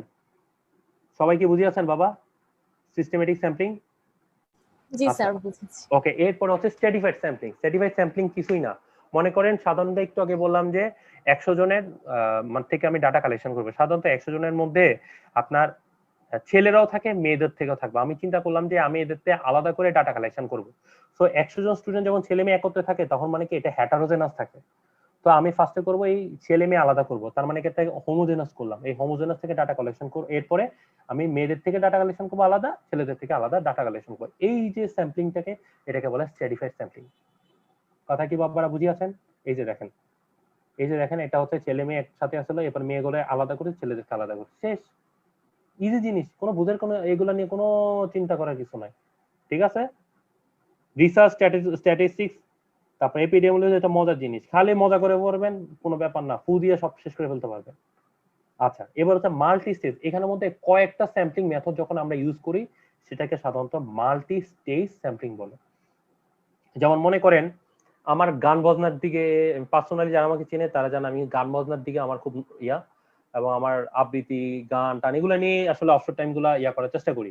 তো আমাকে মনে করেন কেউ একটু খুশি হয়ে বললো যে অঙ্কুর ভাই আপনি একটা কাজ করেন, আপনি সারা বাংলাদেশের মধ্যে থেকে আপনি 40 জন সিঙ্গার বের করেন, ঠিক আছে, এবং আন্ডার গ্রাজুয়েট হইতে পারে বা আপনার হচ্ছে স্কুলের স্টুডেন্ট হইতে পারে, ঠিক আছে। তো আপনার কাজ হচ্ছে 60টা ডিস্ট্রিক্টের মধ্যে থেকে আপনি 40 জন সিঙ্গার বের করবেন, তার মধ্যে 20 জন হইতে হবে ছেলে, 20 জন হইতে হবে মেয়ে, মানে একটা স্কুল থেকে ডাটা আমাকে সিঙ্গার বের করতে বলছে। তখন আমি কি করলাম, ফার্স্টে আমাদের দেশে কয়টা ডিস্ট্রিক্ট, আমাদের ডিস্ট্রিক্ট হচ্ছে 60টা ডিস্ট্রিক্ট। তো ফার্স্টে আমি কি করলাম, 60টা ডিস্ট্রিক্টে আমরা সিস্টেমেটিক র্যান্ডম স্যাম্পলিং এর মাধ্যমে 60টা ডিস্ট্রিক্ট থেকে আমি 10টা ডিস্ট্রিক্টে ভাগ নিয়ে আসলাম। এটা কিভাবে করলাম একটু আগে আমি আপনাদেরকে সিস্টেমেটিক র্যান্ডম স্যাম্পলিং দেখাই দিছি। ফার্স্টে একটা নিলাম, ইন্টারভেল দিয়ে বাইরে ফেলছি 10টা ডিস্ট্রিক্ট, ঠিক আছে। এবার 10টা ডিস্ট্রিক্টের থেকে আমি আবার ভাগ করব, ঠিক আছে। 10টা ডিস্ট্রিক্টের মধ্যে অনেকগুলো স্কুল আছে, আমি এটার মধ্যে থেকে আমি স্ট্র্যাটিফাইড স্যাম্পলিং এর মাধ্যমে আমি বয়েজ স্কুল গার্লস স্কুল আলাদা করলাম।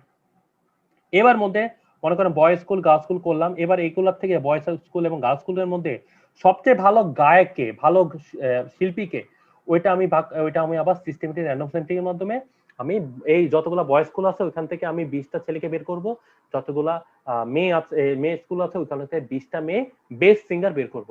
সো এই যে দেখেন, প্রথমে সিস্টেমেটিক র্যান্ডম স্যাম্পলিং, এরপর আছে স্ট্র্যাটিফাইড স্যাম্পলিং, আবার সিস্টেমেটিক র্যান্ডম স্যাম্পলিং, মানে একের ভিতরে 3। যখন একটা স্যাম্পলিং মেথডে, একটা স্টেজিং এর কয়েকটা স্যাম্পলিং মেথড যখন ইউজ করা হয়, এই সিস্টেমটার নামই হচ্ছে মাল্টি স্টেজ স্যাম্পলিং। আশা করি বুঝতে পারছেন। এর চেয়ে সহজভাবে বোঝানোর আর কোনো কিছু আমার অন্তত জানা নাই। আমি চেষ্টা করতেছি আপনাদেরকে ইজি ভাবে বলার জন্য। এটা বুঝছেন কিনা, এগুলো কিন্তু খুব ইম্পর্টেন্ট। এবার আসেন, আরেকটা হচ্ছে ক্লাস্টার স্যাম্পলিং। ক্লাস্টার স্যাম্পলিং কি, এতক্ষণ তো আমি ইন্ডিভিজুয়ালি বলছি, এবার কোনো ইন্ডিভিজুয়ালি কিছু বলতে চাই না। আমি এবার হচ্ছে একত্রভূত মানুষ বলতে চাই, যাদের স্বভাব, যাদের ইনফরমেশন গুলো সবার সেম ইনফরমেশন, আলাদা কোনো ইনফরমেশন না, সেম ইনফরমেশন, সেটাকে বলা হয় ক্লাস্টার স্যাম্পলিং। কি বলা হয়? Cluster sampling. কিরকম আমি বলি, সাপোজ আমি দেখতে চাই যে নিউট্রিশন স্ট্যাটাস একটা প্রাইমারি স্কুল, একটা মনে করেন গ্রামের স্কুল আর হচ্ছে একটা শহরের স্কুলের প্রাইমারি স্ট্যাটাসটা, নিউট্রিশন স্ট্যাটাসটা কেমন হবে, তো এটা আমরা দেখতে যাচ্ছি। তার মানে কি গ্রামের স্কুলের ম্যাক্সিমাম স্টুডেন্টের নিউট্রিশন স্ট্যাটাস সেম হবে। শহরের স্কুলে যেহেতু মনে করো একটু আরবান এরিয়াতে আছে, এডুকেটেড ফ্যামিলি, ওদের সব সুযোগ সুবিধা আছে, তখন কি তাদের নিউট্রিশন স্ট্যাটাস কিন্তু ওদের মতো হবে না। সাধারণত দেখা যাচ্ছে যে প্রাইমারি স্কুলের বাচ্চাগুলো অপুষ্টিতে ভুগতেছে, ঠিক আছে, এরকম হয়। অনেকে আছে গরিব ফ্যামিলি থেকে আসে, ওরা ঠিক মতো খেতে পারে না, তো তার শরীরের অবস্থা আর একটা শহরে যে একটা ভালো স্কুলে পড়ে, একটা বিকনেস স্কুলে পড়ে বা এরকম বড় কোনো স্কুলে পড়ে, তাদের নিউট্রিশন সেম হবে না, এটাই বাস্তবতা। তো আমি যদি এই ধরনের একটা গ্রুপকে, মানে কি এখানে আমি তো ক্লাসটা বলতে কি, আমি গ্রামের স্কুল আর একটা হচ্ছে শহরের স্কুল, এটা মানে কি গ্রামের স্কুলে সবার ক্যারেক্টারিস্টিক সেম আর শহরের স্কুলে সবার ক্যারেক্টারিস্টিক সেম, ঠিক আছে। সবাই তো একটা ব্রড ফ্যামিলি থেকে আসে, একটা অ্যাফ্লুসেন্ট ফ্যামিলি থেকে আসে, একটা রিচ ফ্যামিলি থেকে আসে। সো আমি যদি এরকম একটা গ্রুপটাকে যদি আলাদা করতে চাই, এই ধরনের স্যাম্পলিংকে বলা হয় ক্লাস্টার স্যাম্পলিং। এরপর হচ্ছে কনভেনিয়েন্স স্যাম্পলিং, যেটা হচ্ছে রিসার্চার চাইলে সহজে আনতে পারে। যেমন মনে করেন আমি যদি চাই, আমি আমার পেশেন্টদের, আমি প্র্যাকটিস করি, আমার ডায়াবেটিক ফিল্ড নিয়ে কাজ করি, আমি চাইলে আমি ডায়াবেটিক নিয়ে কোনো কাজ করতে চাইলে আমি আমার পেশেন্টদের কাছে সহজে ডাটা কালেক্ট করতে পারি। অথবা মনে করেন আমার মেডিকেল স্টুডেন্টদের অনেকে আছে ডিপ্রেশনে ভুগে, মেডিকেল এসে ডিপ্রেশনে বলে, যেমন আপনারা অলরেডি ডিপ্রেশন পড়ে গেছেন, সামনে আপনাদের প্রফ হবে, সেরকম একটা ডিপ্রেশন অলরেডি ক্রিয়েট হয়ে গেছে। সো আমি যদি ডিপ্রেশন নিয়ে, আমি মেডিকেল স্টুডেন্টদের ডিপ্রেশন হচ্ছে প্রফ নিয়ে, এরকম যদি আমি কোনো স্টাডি করতে চাই, সেক্ষেত্রে তো আমি ইজিলি পাবো, কারণ কি মেডিকেল স্টুডেন্ট তো আমার হাতের কাছেই আছে। তো যখন রিসার্চারের হাতের কাছে যেটা থাকবে সেটাকে বলে কনভেনিয়েন্স স্যাম্পলিং। শেষ কথা। এরপর আসেন পারপোসিভ স্যাম্পলিং, মানে কি আমার উদ্দেশ্য নিয়ে যখন কাজ করব। সাপোজ মনে করেন যাদের একটা স্পেসিফিক যোগ্যতা আছে, ওই যোগ্যতা সম্পন্ন স্যাম্পল নিয়ে যখন কাজ করব তখন এটাকে বলে পারপোসিভ স্যাম্পলিং। যেমন হচ্ছে আমি যদি এখন ফুটবলার নিয়ে কাজ করি, যদি আমি আর্মিদের নিয়ে কাজ করি, সবাই কারা কারা ওদের ফিটনেস নিয়ে কাজ করি, সবার তো এরকম একই রকম জিনিস, তো আমার তো ওইটা দিয়ে চলে আসবে। বা আমি ক্রিকেট টিম নিয়ে কাজ করি, ফুটবল টিম নিয়ে কাজ করি, কাবাডি টিম নিয়ে কাজ করি, তো এটা হচ্ছে আমার একটা, ওরা তো একটা, যারা তারা ওরা তো এক্সপার্ট পার্সন, ঠিক আছে। তো এক্সপার্ট পার্সন আর্মিতে, ওরা এক্সপার্ট পার্সন ফুটবল টিমের কাছে, সবাই ফুটবলার। তো আমি ফুটবলার, আমার টার্গেট হলো ফুটবলার নিয়ে কাজ করতে, তার ফুটবলার কাছে গেলেই তো আমি পাবো। কথা বোঝে না? যখন স্পেসিফিক ক্যারেক্টারিস্টিক কোনো পপুলেশন নিয়ে কাজ করবো সেটাকে বলে পারপোজ স্যাম্পলিং। শেষ, ইজি জিনিস, একদম সোজা, কোনো কিছু নাই। কোটা স্যাম্পলিং কিছুই না। বিসিএস এর মধ্যে দেখবেন যে অনেকগুলো কোটা আছে, ট্রাইবাল কোটা আছে, জেলা কোটা আছে, ফিমেল কোটা আছে। এই যে আলাদা আলাদা কোটা থাকে, এই কোটা দিয়ে আলাদা আলাদা ইন্ডিভিজুয়াল গুলো আছে, সেটাই হচ্ছে কোটা স্যাম্পলিং, কিছুই না। দেখেন একদম রিসার্চ মেথড পানি ভাত, কিচ্ছু না, এগুলো কোনো ব্যাপারই না, যে কেউ রিসার্চ করতে পারবে। আচ্ছা, এরপর হচ্ছে স্নোবল স্যাম্পলিং, কিছুই না। মনে করেন পুলিশে যখন ক্রিমিনাল ধরে, মনে করেন অমুক সাহেবকে ধরছে, মনে করেন ক সাহেবরে ধরছে, ক সাহেবের কাছে গেছে, তারা অ্যারেস্ট করছে, এই ক সাহেব তুই চুরি করছো, কয় না স্যার আমি তো চুরি, আমি তো চুরি করছি, আমার সাথে সাথে আরো কয়জন চোর আছে। কারা কারা চোর? খ আর গ চোর, ঠিক আছে। এই খ আর গরে ধর। খ আর গ বলো যে স্যার আমি টাকা চুরি করে নাই, আমারও কিছু সাগরেদ আছে। কে আছে? গ আর ও, আর ঘয়ের আর ঘয়ের আছে চ আর ম, ঠিক আছে। তার মানে একজন থেকে দুইজন বেরিয়েছে, দুইজন থেকে আরো ওদের মানে একজনের কাছে প্রথম তথ্য পাইলাম, এই তথ্যটা সে আবার আরো দুইজনে ধরাই দিছে, ওই দুইজনে আরো সাঙ্গপাঙ্গ ধরাই দিছে। তো মানে একজন থেকে দুইজন, দুইজন থেকে চারজন, এরকম যে ইনফরমেশনটা আছে, যে স্যাম্পলিং এর মাধ্যমে এটা আসে, এটা বলে স্নোবল স্যাম্পলিং। এই যে দেখেন রিসার্চ মেথডোলজি খুব ইজি জিনিস। যে দেখেন তারে ফার্স্টে ধরছে, সে হলো চোরা, এই সেই চোরা, এই চোরা এরে ধরানো হয়েছে, এই চোরে কি বলছে, এই দুইটার নাম বলছে। তো এই দুইটারে যখন দিছে, সে বলছে আমার সাগরেদে তিনটা, তো এইগুলারও পুলিশ অ্যারেস্ট করছে, এটার ধরার পরে এটা তিনটারে দেখাচ্ছে, এটারও পুলিশে অ্যারেস্ট করছে। So this is all of the things is called snowball sampling. এতটুকু বোঝা গেছে? আমার স্যাম্পলিং পড়া শেষ। আমি অলরেডি স্যাম্পলিং পড়া ফেলছি আপনাদেরকে। আপনাদের কি স্যাম্পলিং নিয়ে বুঝতে কোনো সমস্যা থাকলে আপনারা কমেন্ট করেন, আমি অ্যান্সার দিব, কোনো সমস্যা নেই। এবার আসেন কিছু ডিজাইন নিয়ে কথা বলি। আমি অলরেডি কেস কন্ট্রোল কোহর্ট আমি বলে ফেলছি।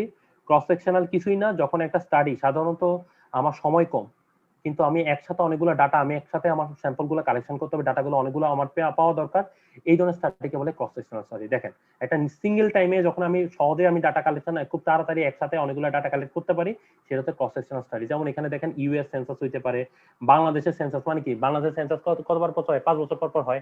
আপনার ঘরে কি 14 প্রতিবারই আসে? প্রতিবার তো আসে না। তারা কি আসে, একবার আইসা ডাটা কালেকশন করে আপনার ঘরে কয়জন আছে, কয়জন ইয়ে আছে, এইটা একসাথে সব ডাটা কালেকশন নিয়ে আসতেছে এই সেন্সাসের মাধ্যমে। তো এটা হচ্ছে ক্রস সেকশন স্টাডি সেকশনের ডিজাইনের একটা উদাহরণ, ঠিক আছে। এটা অ্যাডভান্টেজ কি, আপনি ঘরে একবার যাইয়া পুরো সহজে সকল ডাটাগুলা নিয়ে আসতেছেন, এটা সবকিছু ইনফরমেশন গুলো আপনি পাচ্ছেন।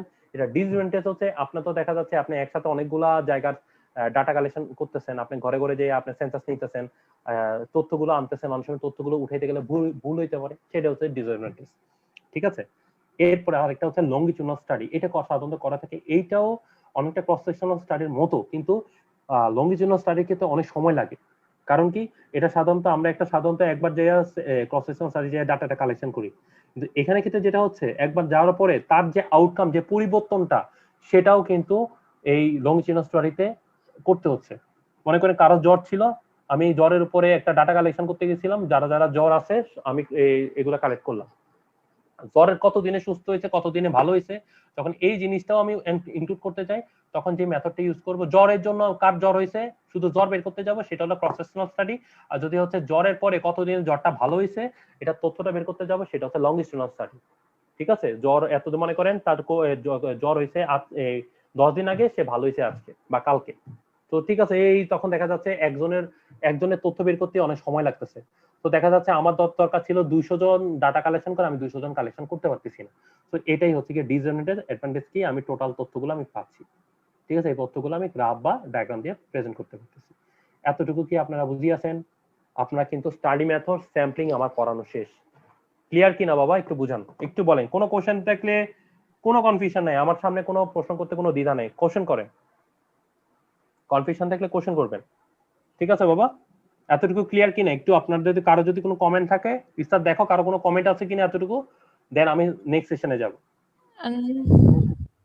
না স্যার, কেউ কোনো প্রশ্ন স্যার করেনি স্যার। স্যার সবাই মনে হয় বুঝতে পেরেছে স্যার, এত সহজ করে বোঝাচ্ছেন স্যার, না বোঝার কথা না স্যার। আপনি কোন সামনে যান না হলে স্যার। আচ্ছা ঠিক আছে, তাহলে আমি সামনে যাচ্ছি। আচ্ছা স্যাম্পল সাইজের আমি একটা কথা বলবো, আমার স্যাম্পল সাইজটা কত হবে এটা কিন্তু সূত্র দিয়ে আমরা সাধারণত বের করে থাকি, ঠিক আছে?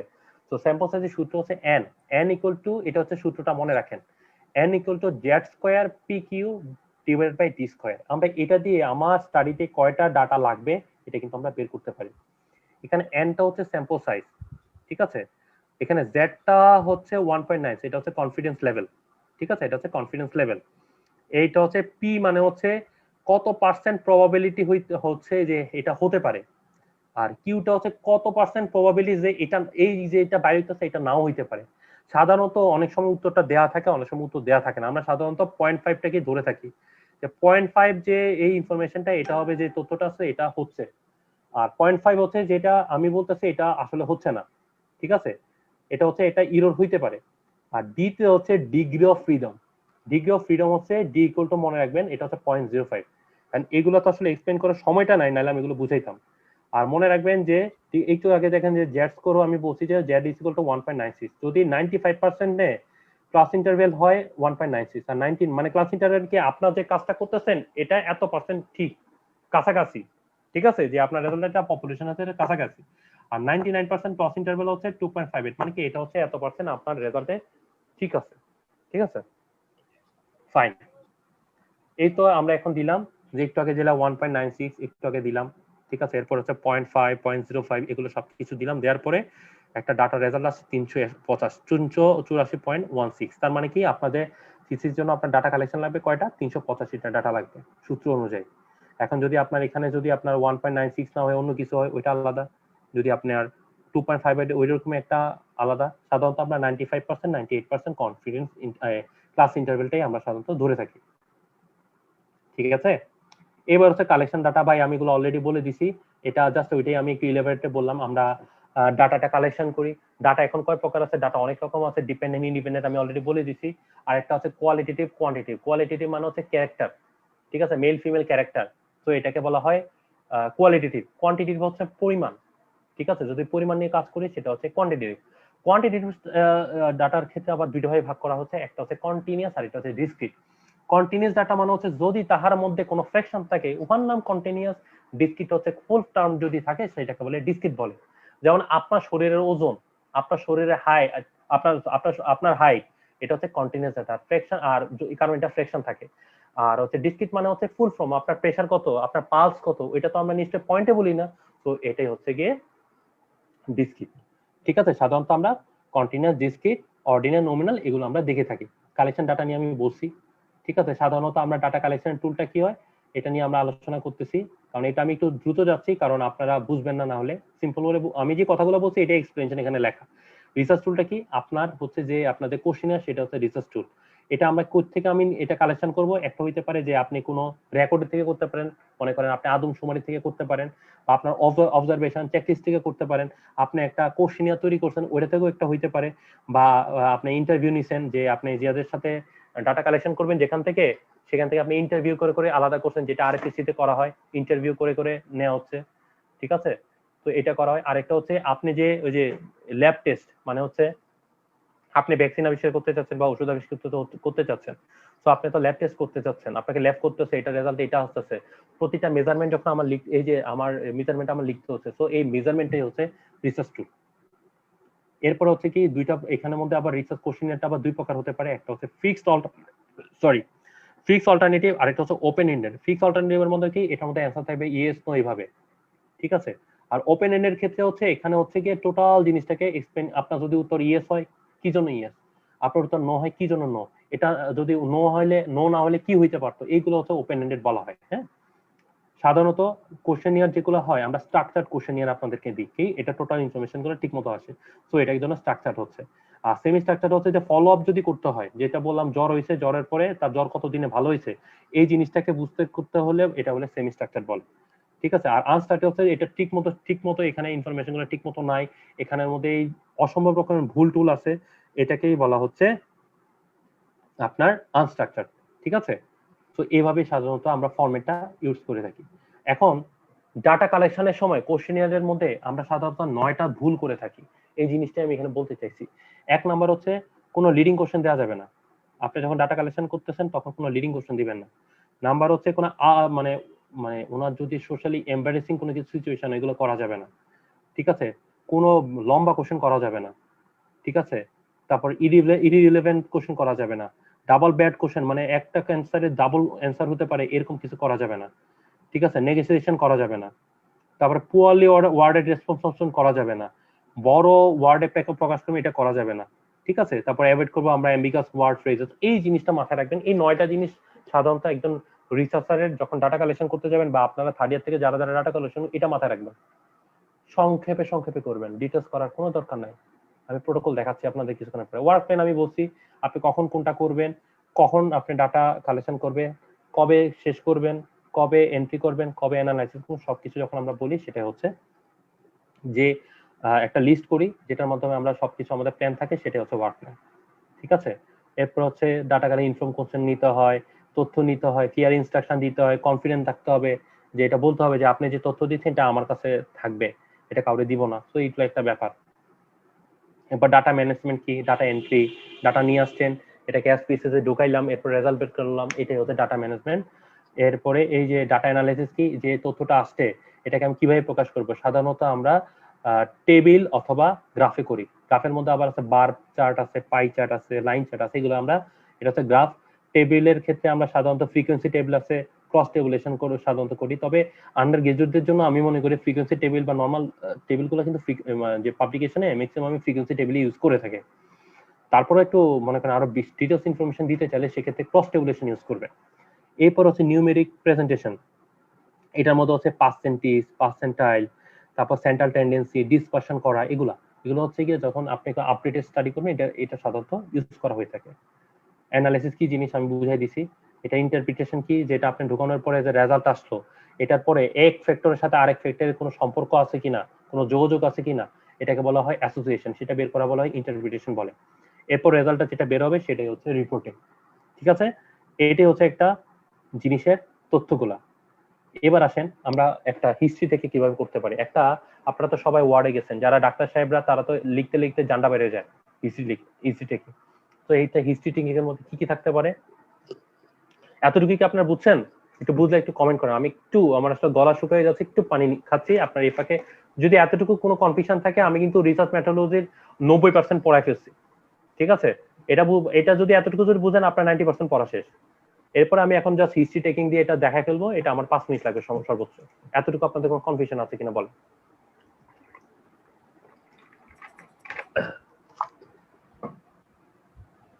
আসলে কি সবাই বুঝতেছে নাকি সবাই বুঝতেছে না, এটাই বুঝতেছি না। হয় সব বুঝছে সবাই বুঝতে পারছে অবশ্যই। আচ্ছা, কেউ কোশ্চেন করতেছে না, এমনি তো নরমালি কোশ্চেন করে, আজকে কোশ্চেন করতে দেখছি না। ঠিক আছে, সবাই তাহলে আমি ধরে নিলাম সবাই বুঝছে। আচ্ছা, একটা কেস, আমরা সাধারণত ওয়ার্ডে যে হিস্ট্রি লিখি, হিস্ট্রির মধ্যে কি কি থাকে, একটা হচ্ছে পার্টিকুলার অফ পেশেন্ট থাকে, এটার মধ্যে নাম থাকে, বয়স থাকে, সেক্স থাকে, রিলিজিয়ন থাকে, অকুপেশন, এগুলো জিনিসগুলো আপনারা জানেন। আপনারা দেখেন, আমি একটু দেখাচ্ছি। কবে ভর্তি হয়েছে, তার চিফ কমপ্লেন কি, তার পাস্ট ইলনেস কি, তার ফ্যামিলি হিস্ট্রি কি, তার ড্রাগ হিস্ট্রি কি, মেয়েদের ক্ষেত্রে তো মেনস্ট্রুয়াল হিস্ট্রি লাগেই।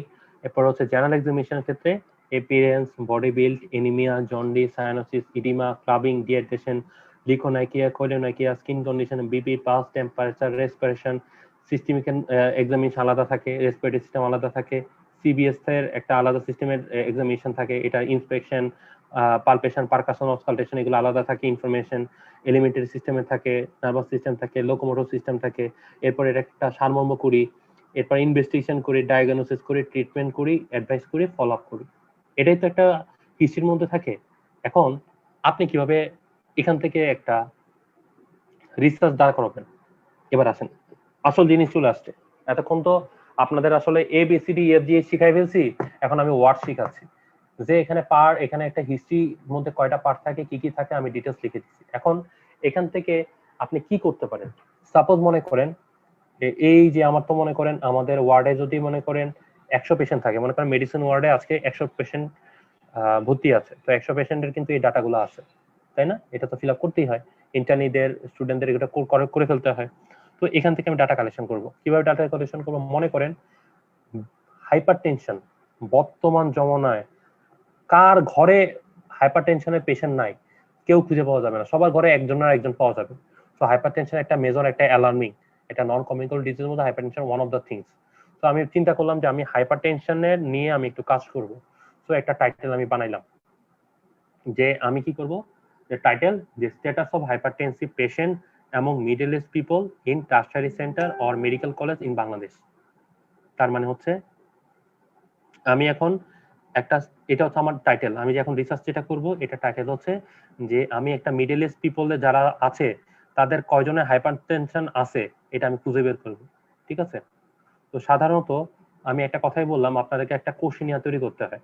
তার মানে হচ্ছে আপনার কোশ্চেনিয়ারটা কোথা থেকে তৈরি করবেন? আপনার ওই যে ডাটা কালেকশন যেটা আপনি যেটা আপনার ইয়ার থেকে করছেন, হিস্ট্রি থেকে নিছেন, এই হিস্ট্রি থেকে আপনি কোশ্চেনটা আপনি নেবেন, এই ভ্যারিয়েবল দিয়ে কোশ্চেনিয়ার গুলো বানাবেন এবং হাইপারটেনশন কজ হয় এরকমও অনেক কিছু ইনক্লুড করতে হবে। ঠিক আছে? তো আসেন, নাম্বার হচ্ছে দেখেন, এটা কি দেখতে পাচ্ছেন তো না? আচ্ছা, এই যে দেখেন ফার্স্টে হচ্ছে study ID number. ID number মনে হচ্ছে আপনি যে ডাটা কালেকশন যার থেকে নিবেন, মনে করেন 1 2 3, মনে করেন করিম সাহেবের নিলেন, এরপরে রহিম সাহেবেরটা নিবেন। সো করিম সাহেব থেকে আগে নিছেন, তার মানে তার স্টাডি আইডি নাম্বার হচ্ছে 1। অথবা চাইলে আপনি নাম দিয়েও করতে পারবেন। এরপর সেক্স কি, এটা দেখবেন মেল বা ফিমেল। আপনার বয়স, আপনি সাধারণত মনে করলেন যে আমি 30 থেকে 50 বছরের মধ্যে আমি ডাটা কালেকশন করব, তার মানে 30 বছর 30 থেকে 40 বছর যদি মধ্যে হলে এটা হলো উত্তর হবে 1, যদি 41 থেকে 50 বছর হয় তাহলে হবে 2। তার বাড়ির ঠিকানাটা লিখতে পারেন, টেলিফোন নাম্বার লিখতে পারেন। এখন এটা কোন ক্লিনিক থেকে বা কোথা থেকে এটা রেফার হয়েছে, এটা কি ক্লিনিক থেকে রেফার হয়েছে বা ডিস্ট্রিক্ট হসপিটাল থেকে হয়েছে না উপজেলা হেলথ কমপ্লেক্স থেকে হয়েছে নাকি অন্য কোনো জায়গা থেকে হয়েছে, সেটা আপনার, এটা সাধারণত কোশ্চেন আমাদের ইয়া থেকে লেখা থাকে, হিস্ট্রিতে অনেক জায়গায় হিস্ট্রিতে লেখা থাকে, ওইটা আপনি ইনক্লুড করলেন। তারপর আপনি রুগীটা কি বিবাহিত না অবিবাহিত, এই ম্যারিটাল স্ট্যাটাস আপনি নিলেন।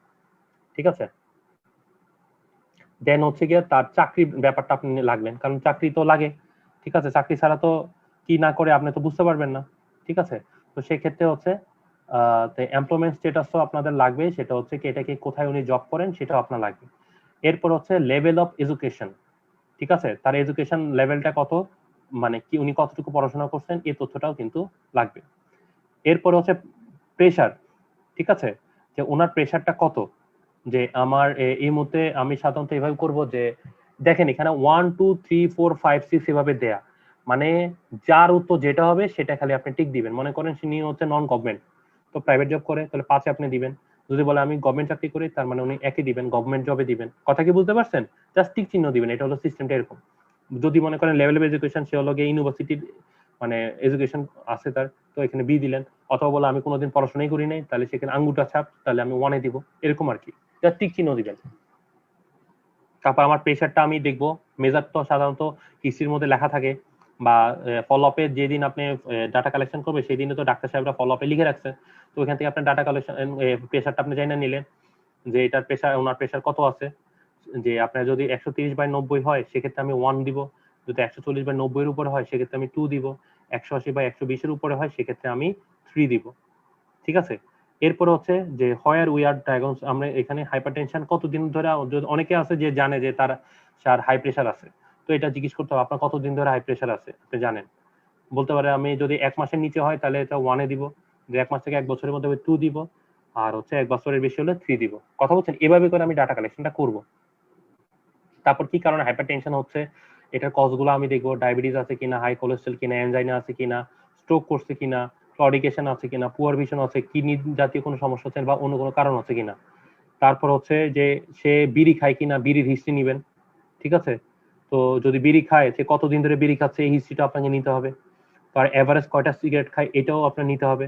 তো এটাও আপনার 1 2 3 যেটা উত্তর হবে সেটাকে আপনি টিক চিহ্ন দিবেন। এরপর হচ্ছে কারেন্ট স্মোকার কারা, সে কি এখন বিড়ি খাচ্ছে কিনা বা কবে ছেড়ে দিচ্ছে এটা আপনাকে নিতে হবে। এরপর হচ্ছে অ্যালকোহল সে খায় কিনা, এটাও আপনার হিস্ট্রি নেবেন, বা যদি খায় সে কতটুকু খায় এটাকে ক্যাটাগরিতে নেবেন। ঠিক আছে? এরপর হচ্ছে সে হাঁটাচলা করে কিনা, বা হাঁটাচলা করলে এটা কি করে ওইটাকে আপনি লিস্টে জাস্ট টিক চিহ্ন দিবেন। তারপরে হচ্ছে সে সাধারণত কি ধরনের হাঁটাচলা করে, কি ধরনের ব্যায়াম করে, সাইক্লিং করে বা হাঁটে, এই জিনিসটা আপনি দিবেন। তারপর হচ্ছে সে লেজার টাইমে অ্যাক্টিভিটি কি করে সেটাও আপনি নেবেন, যে আপনি ইয়া করতেছেন, অ্যাক্টিভিটি করতেছেন। তারপর হচ্ছে সে শাকসবজি ঠিক মতো খায় কিনা এই জিনিসটা আপনারা নেবেন। তার মধ্যে তার কোনো রিলেটিভ, ক্লোজ রিলেটিভটা হাইপার টেনশনে ভুগছে কিনা বা মারা গেছে কিনা এটা আপনি দেখবেন। আর যদি মারা যায় তাহলে কে মারা গেছে এটা খুঁজে বের করবেন। এরপরে মধ্যে হচ্ছে এর মধ্যে কেউ যদি মনে করেন ক্লোজ রিলেটিভের মধ্যে ডায়াবেটিসে আক্রান্ত আছে, কে আছে এটা এটা বাই করবেন। ঠিক আছে, তারপর যদি ডায়াবেটিস থেকে থাকে তাহলে কি ধরনের ডায়াবেটিস আছে। ঠিক আছে, অথবা এটা করতে পারেন যে আপনার ডায়াবেটিস আছে কিনা, যদি ডায়াবেটিস থাকে তাহলে কোন ডায়াবেটিসটা আছে, টাইপ 1 আছে না টাইপ 2 আছে, এটা আপনার বের করতে হবে। ঠিক আছে, এরপর হচ্ছে আপনার কোনো মানে আপনার কোনো পরিচিত আত্মীয় স্বজন মধ্যে কেউ কি হার্ট অ্যাটাক করে মারছে কিনা এই জিনিসটা হিস্ট্রিটা আপনার নিতে হবে। ঠিক আছে, যদি মারা যায় তাহলে কে মারা গেছে এটা খুঁজে বের করতে হবে, এটাও কিন্তু থাকে। বা স্ট্রোক করছে কিনা, স্ট্রোকে মারা গেছে, এই জাস্ট এই সকল ফ্যাক্টর গুলো যেগুলোর কারণে আপনার হাইপারটেনশন হতে পারে বা হাইপারটেনশন কমপ্লিকেশন হতে পারে, সবগুলা কিন্তু কোশ্চেনটা এভাবে করতে হবে। আমি একটা স্ট্রাকচার প্রায় 40টা কোশ্চেন আমি করে দিছি। ঠিক আছে, এতটুকু কি বুঝতে পারছেন? ইচেন আপনার কি এতটুকু বুঝা গেছেন? এটা হচ্ছে কোশ্চেনের এতক্ষণ আমি বললাম। এখন যেটা করব জাস্ট প্রোটোকল পড়াই দিব, আমার রিসার্চের কাজ শেষ। প্রোটোকল হচ্ছে আপনি যখন কেন লাগবে আমি একটু বলি, সেটা হচ্ছে ইন্টারন্যাশনাল, আপনাদের মধ্যে অনেকে আছে ইন্টারন্যাশনাল পাবলিকেশন করবে। ইন্টারন্যাশনাল পাবলিকেশন ক্ষেত্রে আপনার প্রোটোকল প্রেজেন্টেশন ছাড়া আপনি কিন্তু যে জায়গা থেকে ডাটা কালেকশন করবেন সেই কালেজ থেকে আপনি ইথিক্যাল ক্লিয়ারেন্স আনতে পারবেন না। সো সেই জন্য আপনাকে প্রোটোকল সাবমিট করতে হয়। বা অনেক সময় ইন্টারন্যাশনাল স্টাডি তো চাই যে প্রোটোকলটা পাঠাইতে, আপনার প্রোটোকলের সাথে আপনার কাজে মিল আছে কিনা। প্লাস ইথিক্যাল কমিটির কিন্তু সিগনেচার লাগে, যে আপনাকে ওরা পারমিশন দিছে যে এই আমি ঢাকা মেডিকেল কলেজে এই জিনিসটা কালেক্ট করলাম, এটা যে ইনফরমেশনটা দিছে, এটা যে একটা তথ্য দিছে, এটা তো কিছুর উপর কোনো কিছু ডকুমেন্টের উপর ভিত্তি করে তো করে দিছে, সেটা হচ্ছে ওই প্রোটোকলের উপর বেসিস করে দিছে। আচ্ছা, অ্যাবস্ট্রাক্টটা আমি এখন বুঝাবো না, অ্যাবস্ট্রাক্টটা হচ্ছে সারমর্ম। ফার্স্ট আগে জিনিসটা আমি বুঝাই দিই। একটা প্রোটোকলের মধ্যে অনেকগুলো পার্ট থাকে, আমি একটু আগে আমি দেখাইছি। তো ফার্স্ট ইন্ট্রোডাকশন মানে কি, ওই মনে করেন হাইপারটেনশন নিয়ে আমি এখন একটা পাবলিকেশন করব। তো হাইপারটেনশন নিয়ে আপনি কিছু গল্প টল্প লিখবেন।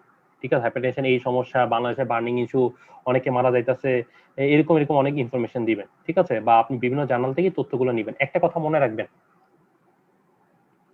যখন আপনি আপনার ইন্ট্রোডাকশনটা জাস্টিফিকেশনে লিখবেন, আপনি সাধারণত অন্য একটা লিটারেচার রিভিউ থেকে বা অন্য কোনো একটা স্টাডি থেকে সর্বোচ্চ 2টা ওয়ার্ড নিতে পারবেন।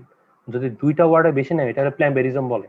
মানে কি চুরি করা বলে, চুরি করা মানে কি আপনি প্ল্যাগেরিজম করছেন, মানে কি আপনি আরেকজনের থেকে আরেকজনের কাছে আপনি চুরি করছেন, সোজা বাংলা ভাষায় কথা। এবং এখন কিন্তু কিছু মেশিন পাওয়া যায়, বাংলাদেশে এগুলো ধরে না। ইন্টারন্যাশনাল প্রেজেন্টেশন করেন, ওদের কিছু সফটওয়্যার আছে, যেমন আমার কাছে সফটওয়্যার আছে দামদুম। আমাদের কাছে আসলে যদি কেউ চুরি করে নিয়ে আসে কাজ, আমরা জাস্ট দিয়ে দিলে ইনফরমেশন চলে আসে যে সে এতটুকু এত লাইন সে চুরি করছে। তো এটা একটু মাথায় রাখেন ইন্টারন্যাশনাল প্রেজেন্টেশন। তাই আপনি যেটা করবেন, আপনার তো তথ্য তো লাগবেই, কিন্তু এটাকে নতুন নিজের মতো করে এটা লিখবেন। ঠিক আছে, কিন্তু কখনোই 2টা শব্দের বেশি লেখা নেওয়া যাবে না। আচ্ছা, জাস্টিফিকেশন হচ্ছে হাইপারটেনশন কি কারণে আপনি এটা কাজ করতে চাচ্ছেন, এটা প্রকাশ করার নাম হচ্ছে জাস্টিফিকেশন। এখন রিসার্চ করছেন, আমি বললাম যে সাধারণত হোয়াট, হুইচ, হোয়ার এভাবে দিয়ে আমরা করতে পারি। তো আমি বলছি যে what is the status of hypertension patient among the middle age people in tertiary center or medical college in Bangladesh. মনে করেন ঢাকা মেডিকেল থেকে যেহেতু আমাদের ইস্টার ঢাকা মেডিকেল আছে, মনে করেন আমি ঢাকা মেডিকেল থেকে ডাটা কালেকশন করছি। তো ঠিক আছে, তাহলে আমি সেক্ষেত্রে আমি ঢাকা মেডিকেলের নাম দিয়ে দিব, শেষ, সোজা বাংলা ভাষায় কথা। তো এটার অবজেক্টিভটা কি মনে রাখবেন, জেনারেল অবজেক্টিভটিকে সাধারণত লিখতে গেলে যেটা স্টাডি টাইটেল থাকে just to assess to determine, এটা লিখলে কিন্তু জেনারেল অবজেক্টিভ হয়ে যায়। কথা কি বুঝতে পারছেন? এবার আসেন এইটাকে আমি ভাঙা দিব। ঠিক আছে, একটু আগে দেখেন ভ্যারিয়েবল থেকে কিন্তু স্পেসিফিক অবজেক্টিভটা আমি করতেছি। আমি দেখবো যে আমার যে 1 নাম্বার 1 যে হাইপারটেনশন, যে আমার কতজন রেসপন্ডের মধ্যে কতজনের হাইপারটেনশন আছে এটা আমি খুঁজে বের করব। কিভাবে খুঁজতেছি? আমার ডাটা কালেকশনে খুঁজে বের করব, কোশ্চেনারে আমি খুঁজে পেয়ে যাচ্ছি। এর মধ্যে কাদের বিড়ির কারণে হাইপারটেনশন আছে এটা আমি খুঁজে বের করতে পারবো না, কারণ আমি স্মোকিং হিস্ট্রি নিছি। এদের মধ্যে কাদের ডায়াবেটিসের কারণে হইতেছে এটাও আমি জানতে পারবো, কারণ আমি হিস্ট্রি নিছি। এবার সোশ্যাল ডেমোগ্রাফি কি, আপনার বাড়ি কই, আপনার নাম কি, আপনার ইনকাম কত, আপনার এডুকেশন কি, এটা হলো সোশ্যাল ডেমোগ্রাফিক। এটা আমি পাবো না, অলরেডি তো আমি ডাটা কালেকশন পেয়ে গেছি। ওটা তো রুগী আমার এই যে স্যাম্পল তো ইনফরমেশন চলে আসছে। এরপরে আছে যে এই পেশেন্টের অ্যালকোহল খায় কিনা, বা অ্যালকোহল থাকে, অ্যালকোহলের সাথে হাইপারটেনশন কোনো সম্পর্ক আছে না, ওই যে অ্যাসোসিয়েশন বলতেছিলাম না, এটা হচ্ছে অ্যাসোসিয়েশন। ঠিক আছে, মনে করেন এটা দেখতে চাই। এরপরে তাহলে আমি কি স্মোকিং এর যেহেতু অবস্থা, তো আমার স্টাডি টাইটেল অনুযায়ী আমার ডিপেন্ডেন্ট ভ্যারিয়েবল কি, এটা হচ্ছে স্ট্যাটাস অফ হাইপারটেনশন হচ্ছে ডিপেন্ডেন্ট ভ্যারিয়েবল। এটা ছাড়া বাকি যে যতগুলো প্রশ্ন আছে সবগুলো হচ্ছে ইন্ডিপেন্ডেন্ট ভ্যারিয়েবল। কথা বুঝতে পারছেন? যেটা টাইটেল থাকে, যেটা আমি দেখতে চাই সেটা হচ্ছে ডিপেন্ডেন্ট ভ্যারিয়েবল, আর বাকি যা আছে সব হচ্ছে ইন্ডিপেন্ডেন্ট ভ্যারিয়েবল। শেষ কথা, এতটুকু শেষ। এরপর হচ্ছে আমি হাইপারটেনশন কারে বলবো, যদি 130-এর উপরে 90-এর উপরে হয় তাহলে আমি হাইপারটেনশন বলবো। ঠিক আছে? সো আপনি যেটা নিয়ে করবেন, আপনার যে একটা এই অপারেশন ডেফিনেশন মধ্যে যেটা, যেহেতু আমি হাই প্রেশার নিয়ে করতেছি, হাই প্রেশার একটা আমার নিজস্ব একটা ডেফিনেশন থাকবে। ঠিক আছে? আপনি যেটা নিয়ে কাজ করবেন সেটার এই ভ্যারিয়েবল একটা অপারেশন ডেফিনেশন দিতেই হবে। আরেকটা থেকে কিওয়ার্ড, ওই অ্যাব্রিভিয়েশন গুলো আর কি, বুঝতে পারছেন?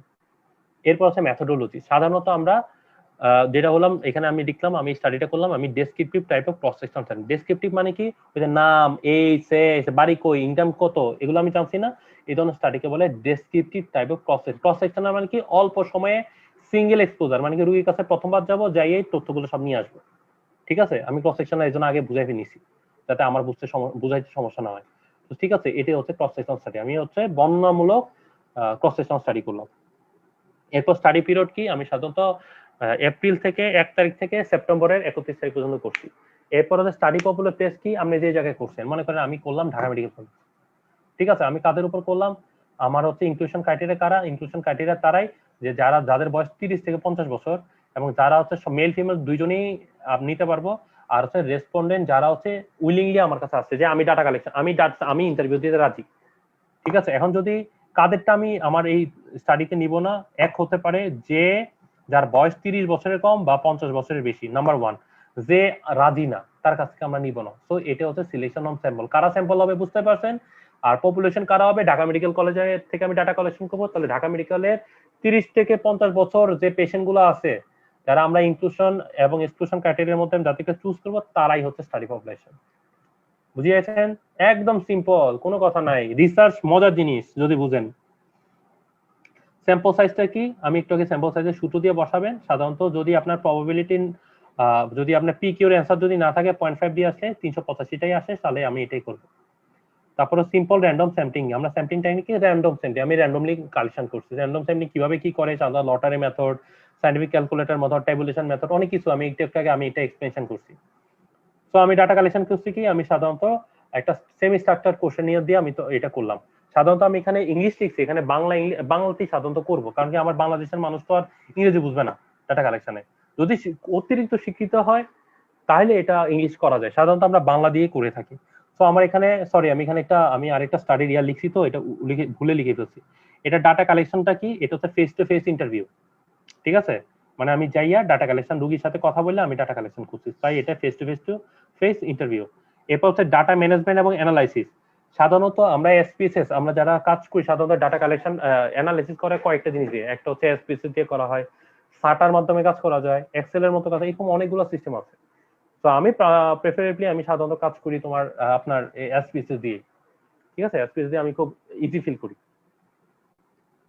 এরপর হচ্ছে স্টাডি। আপনার মনে করেন, আপনি তো মনে করেন যে ডাটা কালেকশন, হাইপারটেনশনের জন্য যে ডাটা কালেকশন করছেন শুধুমাত্র ঢাকা মেডিকেল থেকে করছেন, তার মানে কি সারা বাংলাদেশের চিত্র তো একই চিত্র নাও হইতে পারে। তো এটা আপনার সারা বাংলাদেশের কথা তো নাও বলতে পারে। তো এটাকে বলা হয় লিমিটেশন অফ দ্য স্টাডি। ঠিক আছে? তো এখানে ইউটিলাইজেশন অফ রেজাল্ট কি, এই যে স্টাডিটা করছেন এতে কি হবে, অ্যাওয়ারনেস ক্রিয়েট হবে, এই জিনিসগুলো এটাকে নামে হচ্ছে ইউটিলাইজেশন অফ রেজাল্ট। এরপর হচ্ছে ইথিক্যাল ইমপ্লিকেশন। এই জিনিসটা সাধারণত যারা ইথিক্যাল কমিটি আছে তার কাছে দিবেন, ওরা এটাকে প্রয়োজনীয় ব্যবস্থা নেবে, সেটা হচ্ছে ইথিক্যাল ইমপ্লিকেশন। কনক্লুশন হচ্ছে আপনি যে কথাগুলো বলছেন, ঠিক আছে, আপনার যে উত্তর, আপনার যে কথা, এটা তো একটা সারাংশ বলতে হবে না লাস্টে, সারাংশ না, এটা তো একটা উত্তর সমাপ্তি দিতে হবে, এই সমাপ্তিটাই মূলত কনক্লুশন। যেমন আমি লিখছি যে hypertension is one of the major burning issue, we have to control as soon as possible. তো এটা হচ্ছে কনক্লুশন। এতটুকু তো পড়ানো হয়েছে, আমার কিন্তু প্রোটোকল বলা শেষ, শুধু রেফারেন্স বাকি আর অ্যাবস্ট্রাক্ট বাকি। এই যে এতক্ষণ যে কথাগুলো বললাম, এটাতে যখন আমি সারমর্ম করব, সেটা হচ্ছে অ্যাবস্ট্রাক্ট। এই যে দেখেন, এই কথাটা আমি এখানে লিখছি, দেখেন কি লিখছি, hypertension is one of the burning issue in Bangladesh. Majority of the people now suffering from hypertension. For this, I'm going to cross-sectional study on status of hypertensive patient among middle-aged people in Dhaka Medical College in Bangladesh. This cross-sectional study will be carried out to determine the status of hypertensive patient among middle-aged people, and for a period from it হচ্ছে আপনার 1 April to 31 September 2020. Among sampling is done by convenient non-probability sampling বা purposive sampling. Patient who will be selected on the basis of inclusion exclusion criteria. Data are collected by interviewing face to face review of the respondent, and after completion of the data, after collection of the data, then I have done the SPSS program, then result is published. ঠিক আছে? So এই যে দেখেন আমি এতক্ষণ যে প্রোটোকলটা দেখাইলাম তার সারাংশ কিন্তু এখানে দিয়ে দিলাম। সো অ্যাবস্ট্রাক্ট মানে হচ্ছে সারমর্ম যা কাজ করছেন এটা যখন এখানের মধ্যে আপনি তুলে ধরবেন, সাথে এটা হলো অ্যাবস্ট্রাক্ট। কথা বোঝা গেছে? আমার লাস্ট স্লাইড, এটার পর আমার কথা আমার বকবক থেমে যাবে, সেটা হচ্ছে রেফারেন্স। সাধারণত সবার এটা থিসিসের প্রতিটা প্রশ্ন এগুলো লাগে। সাধারণত আমি একটা কথা বলছি যে আপনারা মনে রাখবেন আমি এগুলাও আমি পড়াই ফেলছি একটু আগে, জাস্ট আপনি একটু দেখে নেন। ঠিক আছে? সাধারণত প্রোটোকলের ক্ষেত্রে আমরা ভ্যানকুভার ইউজ করি, আমরা থিসিসের ক্ষেত্রে হার্ভার্ড ইউজ করি। এই যে দেখেন এটা কিভাবে মেথড থাকবে। মনে রাখবেন যে ভ্যানকুভারের মধ্যে সাধারণত মনে করেন আমার পুরা নাম হচ্ছে ডক্টর অঙ্কুর দত্ত। যদি আমি ভ্যানকুভার লিখি তাহলে আমার হচ্ছে দত্ত এ। এই যে দেখেন এটা ভ্যানকুভার প্রসেস। এই যে দেখেন ওর যে নামটা ছিল এই ভদ্রলোকে, তার পরের টাইটেলটা আছে, নামটা এদিকে দিচ্ছি, দেওয়ার পরে এই যে দেখেন কত সালে করছে, তার ভলিউম নাম্বার কত, এটা হচ্ছে কত নাম্বার পেজ। ঠিক আছে? এটা হচ্ছে ভ্যানকুভার স্টাইল। হার্ভার স্টাইলে মনে করেন এ বি সি ডি, এখানে মনে দেখেন এখানে 1 2 থাকে, ভ্যানকুভার স্টাইলে 1 2 থাকে, কিন্তু হার্ভার স্টাইলে কখনোই 1 2 থাকে না, এখানে নামের অনুযায়ী থাকে। মনে করেন এ আগে, কারো নাম যদি অথরের এ দিয়ে আগে হয় তাহলে এ আগে থাকবে, বি যদি আগে হয় বি থাকবে। সাধারণত এই যে দেখেন এই যে এ দিয়ে করলাম, উনি কত সালে করছেন, কি পেপার সেটা নিলাম, জার্নালেন এই যে জার্নালটার কত নম্বর জার্নাল, এটা কত নম্বর পেজ, এটা আমি দিলাম। যখন ভ্যানকুভার হার্ভার্ড দুইটাই মিক্স করে নিলাম, সেটা হচ্ছে বিবলিওগ্রাফি। আমার কথা কি বুঝতে পারছেন? হার্ভার্ড বিবলিওগ্রাফি মানে হচ্ছে যেটা আমার পাবলিক রেফারেন্স নাই, রেফারেন্সের দরকার নাই, কিন্তু সুন্দরভাবে প্রেজেন্ট করার জন্য আমার লাগতেছে, সেটা নাম হচ্ছে বিবলিওগ্রাফি। এতটুকু বুঝতে পারছেন? থ্যাংক ইউ ভেরি মাচ আমার কথাটা শোনার জন্য। আমার প্রেজেন্টেশনটা শেষ হলো। আপনাদের যদি কোনো কোশ্চেন থাকে, ইউ আর কর্ডিয়ালি ওয়েলকাম।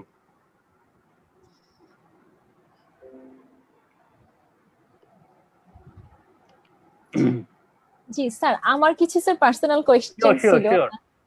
আচ্ছা স্যার, দেখা যায় যে আমরা স্যার যদি লিটারেচার রিভিউ করতে গেলে তো নেটে বিভিন্ন ঘাটাঘাটি করে পুরাতন স্টাডি গুলা দেখা লাগে। তো স্যার স্টাডি গুলো স্যার সার্চ করতে গিয়ে স্যার দেখা যাচ্ছে রিলেভেন্ট স্টাডি না পেয়ে হচ্ছে অন্য অনেক কিছু পাচ্ছি, ফিল করতেছি যে কিভাবে খুঁজে বের করব কিভাবে স্যার। স্যার এই স্যার কিভাবে এটা যদি স্যার এই সিস্টেমটা আমি শিখাই দিই। কিছুই না, আপনি রিলেভেন্ট স্টাডিজে কোনো একটা বের করবেন। মনে করেন হাইপারটেনশন নিয়ে হয়তো আপনি যে টপিকস নিয়ে কাজ করতেছেন ওইটা নাই, কিন্তু এটার কাছাকাছি তো কাজ করছে। আপনি প্রথমে ঢুকবেন, ঢুকার পরে ফার্স্টে যে যাবেন আপনি আপনার যে ওদের রেফারেন্সে যাবেন। ওই রেফারেন্সে মনে করেন 14টা রেফারেন্স আছে, 14টার থেকে প্রতি একটার আরো 20টা আছে, তার মানে রেফারেন্স তার মানে কতগুলো আছে, অনেক স্টাডি হচ্ছে। কথা বুঝতে পারছেন? খুব ইজিলি করা যায়। আচ্ছা স্যার, থ্যাংক ইউ স্যার। আর কোন কোশ্চেন? স্যার আর একটা স্যার দেখা যায় যে স্যার বিভিন্ন পাবলিকেশন গুলাতে স্যার হচ্ছে ওরা ফ্রি হচ্ছে পড়তে দেয় না, বলে যে হচ্ছে টাকা দিয়ে হচ্ছে সাবমিশন করতে হবে, তারপরে হচ্ছে করা যায়। তো স্যার এগুলাতেও স্যার দেখা যায় যে অনেক ইম্পর্টেন্ট স্টাডি গুলো স্যার আমরা হচ্ছে কেন অ্যাক্সেস পাই না স্যার, এই ক্ষেত্রে কি স্যার আমরা কোথা থেকে আর কি করতে পারি? এটা জিনিসটা কি জানো, এখানে হচ্ছে ওই যে তুমি যেটা বললা, এটা ইন্টারন্যাশনালি অনেকের আছে যেগুলো হচ্ছে গিয়া টোটালি লাইসেন্স থাকে ওদের। কথা বুঝছো? সেক্ষেত্রে আসলে যেগুলো ফ্রিতে সেটা তো ফ্রি, ওইখানে আসলে লাইসেন্সের টাকা না দিয়ে তো আসলে নিতে পারবো না, আমরাও নিতে পারি না। কথা বুঝতে পারছো? আর অনেকে দেখা আছে, অনেক এখন ইদানিং তো অনেক কিছু দেখি, অনেক জায়গা থেকে আমাদেরকে মেসেজ করে যে ওরা অনলাইন সরি ইন্টারনেটের পাবলিকেশন টাকা দিলে ইন্টারনেট পাবলিকেশন করে দিচ্ছে, অনেক কিছু দেখা যায়। কথা বুঝতে পারছেন? ইভেন নীলক্ষেত, তারপর আমরা তো জানি কোথায় কোথায় ইভেন থিসিস বিক্রি হয় পর্যন্ত। জি স্যার, শুনেছি। কপি পেস্ট করে নিয়ে আসতেছে। কথা বলছেন? এরকম হয়। কথা বলছেন? একদম পুরা ইভেন হচ্ছে অ্যানালাইসিস, যেমন নরমালি অ্যানালাইসিসের জন্য যে কোনো অ্যানালাইজার দেন এটা একটা পারিশ্রমিক দিতে হয়, এটা আলাদা, কিন্তু ফুল থিসিসে কিন্তু বিক্রি হয়, এরকমও আছে। তো এগুলো অ্যাভেলেবেল এখন, বুঝতে পারছেন? তবে আমি বলবো যখন ইন্টারন্যাশনালি খুব ভালো ভালো স্টাডি, যেমন পাবমেডের স্টাডি বিভিন্ন, এগুলো কিন্তু আপনারা দেখবেন, এগুলোতে তো এত অ্যাক্সেস লাগে না। পাবমেডের স্টাডি, তারপরে হচ্ছে আরো অনেকগুলো আছে, নিউ ইংল্যান্ড জার্নাল, তো এগুলা থেকে আপনারা অনেক কিছু শিখতে পারবেন। তো আমার মনে হয় যে ওইগুলো আপনারা ফলো করবেন। ঠিক আছে? ওইগুলোতে এত লাগে না। আচ্ছা, আর কিছু? স্যার আমাদের স্যার, আমি তো স্যার থার্ড ইয়ারে পড়ি স্যার, তো স্যার ডাটা অ্যানালাইসিস এর ব্যাপারে স্যার আইবিএম এসপিএসএস দিয়ে স্যার এগুলোকে স্যার আমাদের লেভেলে কি ইউজ করা যাবে কিনা? আমি এবার একটা কথা বলি, সেটা হচ্ছে আমার যারা স্টুডেন্ট আছে যারা ইন্টারেস্টেড, আমাদের স্টুডেন্টরা কিন্তু ডাটা এন্ট্রি পর্যন্ত পারে। মানে আমি অনেককে, আমার যারা কিছু স্টুডেন্ট আছে ওরা কিন্তু ডাটা অ্যানালাইসিস ওদেরকে আমি নিজে শিখাইছি। কথা বুঝতে পারছো? কেন পারবা না? পারবো না বলে কথা না। এখন এখন দেখা যাচ্ছে থার্ড ইয়ারের স্টুডেন্ট অনেক কিছু করতে পারে, ঠিক জি আছে? স্যার। ল্যাপটপ চালাচ্ছ না তো ডাটা অ্যানালিসিস কি একটা সফটওয়্যার চালানোই তো, এটা ওয়ান টুর ব্যাপার। কিন্তু সমস্যা হচ্ছে কি আমাদের দেশে একটা ব্যাপার হচ্ছে এই জিনিসগুলো সহজে কেউ শিখাইতে চায় না, ঠিক আছে? আমরা তো আমাদের ওস্তাদরা আমাদেরকে সহজে শিখায় নাই, আমি ঠেকায় ঘুরে ঘুরে ঘুরে ঘুরে এই জিনিসগুলো শিখছি। আমার জি কথা বলতে স্যার। বিভিন্ন সিনিয়রের কাছে যাইয়া, বড় ভাইয়ের কাছে যাই এগুলো শিখাইছে। ইভেন এগুলো কিন্তু বিভিন্ন কোর্স করায়, দেখবা যে ঢাকা ইউনিভার্সিটি কোর্স হয়, আইডিসিআর এর কিছু কোর্স আছে, এসপিএসএস এর কাজ শিখায়, সাটার কাজ শিখায়, এগুলো হচ্ছে জি। অনলাইনে। আমি কয়েকটা জায়গায় এলাম, অক্সফোর্ডের কয়েকটা ইয়েতে দেখলাম ওরা কাজ শিখায়। তো এরকম আছে কি, কারণ কি এগুলো ওরা ট্রেনিং এর মধ্যে দিতে চায় আর কি। তোমরা যদি শিখতে চাও নো প্রবলেম, আমার কাছে এগুলা মানে আমার দরজা খোলা। অন্তত আমি যতটুকু জানি অতটুকু শেখানোর চেষ্টা করবো, এটা হচ্ছে কথা। জি sir, thank you sir. Sir দেখি স্যার কোনো কমেন্ট করেছে হুম। কিনা কেউ।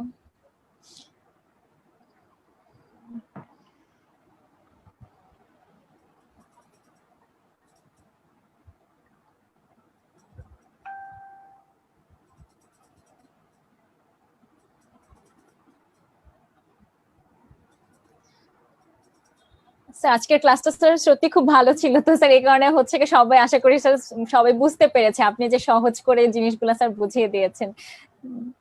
আচ্ছা, বুঝতে পারলেই তো আমার পাওয়া হবে, আর নাও বুঝতে পারলে আর কি খুব বলবো বলো। জি সেটাই আর স্যার। কি। স্যার আরেকটা জিনিস একটু জানার বলো ছিল স্যার, বলো। অনেক বিভিন্ন জার্নাল থাকে স্যার, মানে যেগুলো স্যার অথরাইজড না, মানে হচ্ছে কি বলে যে ফেক জার্নাল বলে যে, তো স্যার ওই ক্ষেত্রে স্যার আমরা কি স্যার মানে ধরতে পারবো কিভাবে যে কোনটা হচ্ছে কি আসলে ফেক নাকি কোনটা হচ্ছে সুন্দর গা। কথা বলছো, এগুলো একটা নাম্বার থাকে, এটা নাম্বার থাকে। যে কোনো, মনে করো যে কোনো জার্নালের, যেমন মনে করো বিএমডিসি নাম্বার একটা থাকে, একটা জার্নালের আলাদা নাম্বার থাকে, ইন্টারন্যাশনাল কোডিং নাম্বার থাকে, ওইগুলো দিয়ে ধরতে পারবা। ফেক জার্নাল মানে মানে অভাব নাই, যেটা সত্যি কথা, প্রচুর ফেক জার্নাল। ঠিক আছে, আমরা তো দেখলে অনেকে আসে পাবলিকেশন করে, আরে ওই পাবলিকেশন কোন থেকে করছেন, ওইখানে করছে, এটা তো বোঝা যায়। যদি কোনো নাম্বার না থাকে, ওই সকল স্পেসিফিক নাম্বার না থাকে, তাহলে বুঝবেন এটা ফেক নাম্বার। বুঝতে পারছেন? এই হচ্ছে ব্যাপারগুলো। জি স্যার। আর স্যার মানে স্যার আন্ডার গ্রাজুয়েট লেভেলে স্যার আমরা দেখা যায় যে অনেকে আসলে ইন্টারেস্টেড স্টাডি করার জন্য, কিন্তু স্যার সুযোগ পায় না যে হচ্ছে মানে কিভাবে কি করবো, বা আমি মেন্টরের অভাব। আমি স্যার আসলে কি। আমি কিন্তু আজকে একটা চেষ্টা করছি, যেটা আপনার কিভাবে প্রোটোকল থেকে একটা প্রোটোকল লিখতে হয় এটাও আমি দেখাই দিয়েছি, কোশ্চেনার কিভাবে তৈরি করতে হয় এটাও দেখাই দিয়েছি, আর স্ট্যাম্পিং ট্যাংলিং কখন কোনটা চিন্তা করবেন সেটাও কিন্তু করে দিছি। আর আমি প্রথমে একটা কথা বললাম, আমি কয়টা 3-4টা আমি শুধু কাজই করছি, শুধু স্টুডেন্টদের, থার্ড ইয়ার ফোর্থ ইয়ার স্টুডেন্টদের। ওরা অলরেডি অনেকে আছে কাজ করছে, করার পর আমাকে পাঠাইছে, আমি জাস্ট ওটা, আমাকে বলছে স্যার আপনি একটু দেখেন কোথাও কোথাও ভুল থাকে এটা ঠিক করে দেন, ঠিক করে দিছি। ওরা সুন্দর কাজ করছে।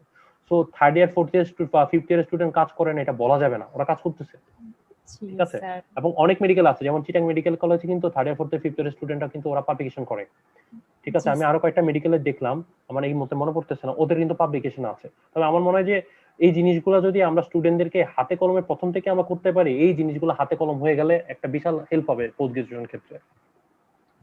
জি স্যার। স্যার এক্ষেত্রে দেখা যায় স্যার আসলে সুযোগ অনেক আছে, কিন্তু স্যার আমাদের কাছে আসে না আর কি, আমরা জানতে পারি না, বা আসলে যে হুম হুম। স্যার মানে শেয়ারিং এর যে ব্যাপারটা এটা হয় না ওইটাই স্যার। তোমরা করো, এটা কোনো ব্যাপার না। অনলাইন এখন তো অনেক অনলাইন পাবলিকেশন অনেক কিছু আছে, চাইলে অনেক কিছু সম্ভব।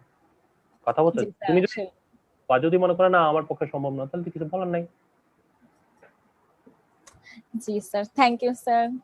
হ্যাঁ, স্যার কেউ তো কমেন্ট করছে না। ওই যে বললাম, হয় সব বুঝছে নাহলে কেউ কিছু বুঝে নাই। না স্যার, সবাই স্যার বুঝতে পেরেছে স্যার। এখন মানে আপনার পড়া রিলেটেড কোনো কোয়েশ্চেন স্যার আমার মনে হয় না কারো থাকার কথা, এমনি অন্য এক্সট্রা কিছু জানার থাকলে করতে আচ্ছা, পারতো। কেউ যদি কোনো কোশ্চেন থাকে, আমরা 2 মিনিট সময় নিই, কারো কোশ্চেন থাকলে আমরা অ্যান্সার শেষ দিব, করে। আর যদি না হয় আমরা শেষ করে দিব। এই তো ব্যাপারটা।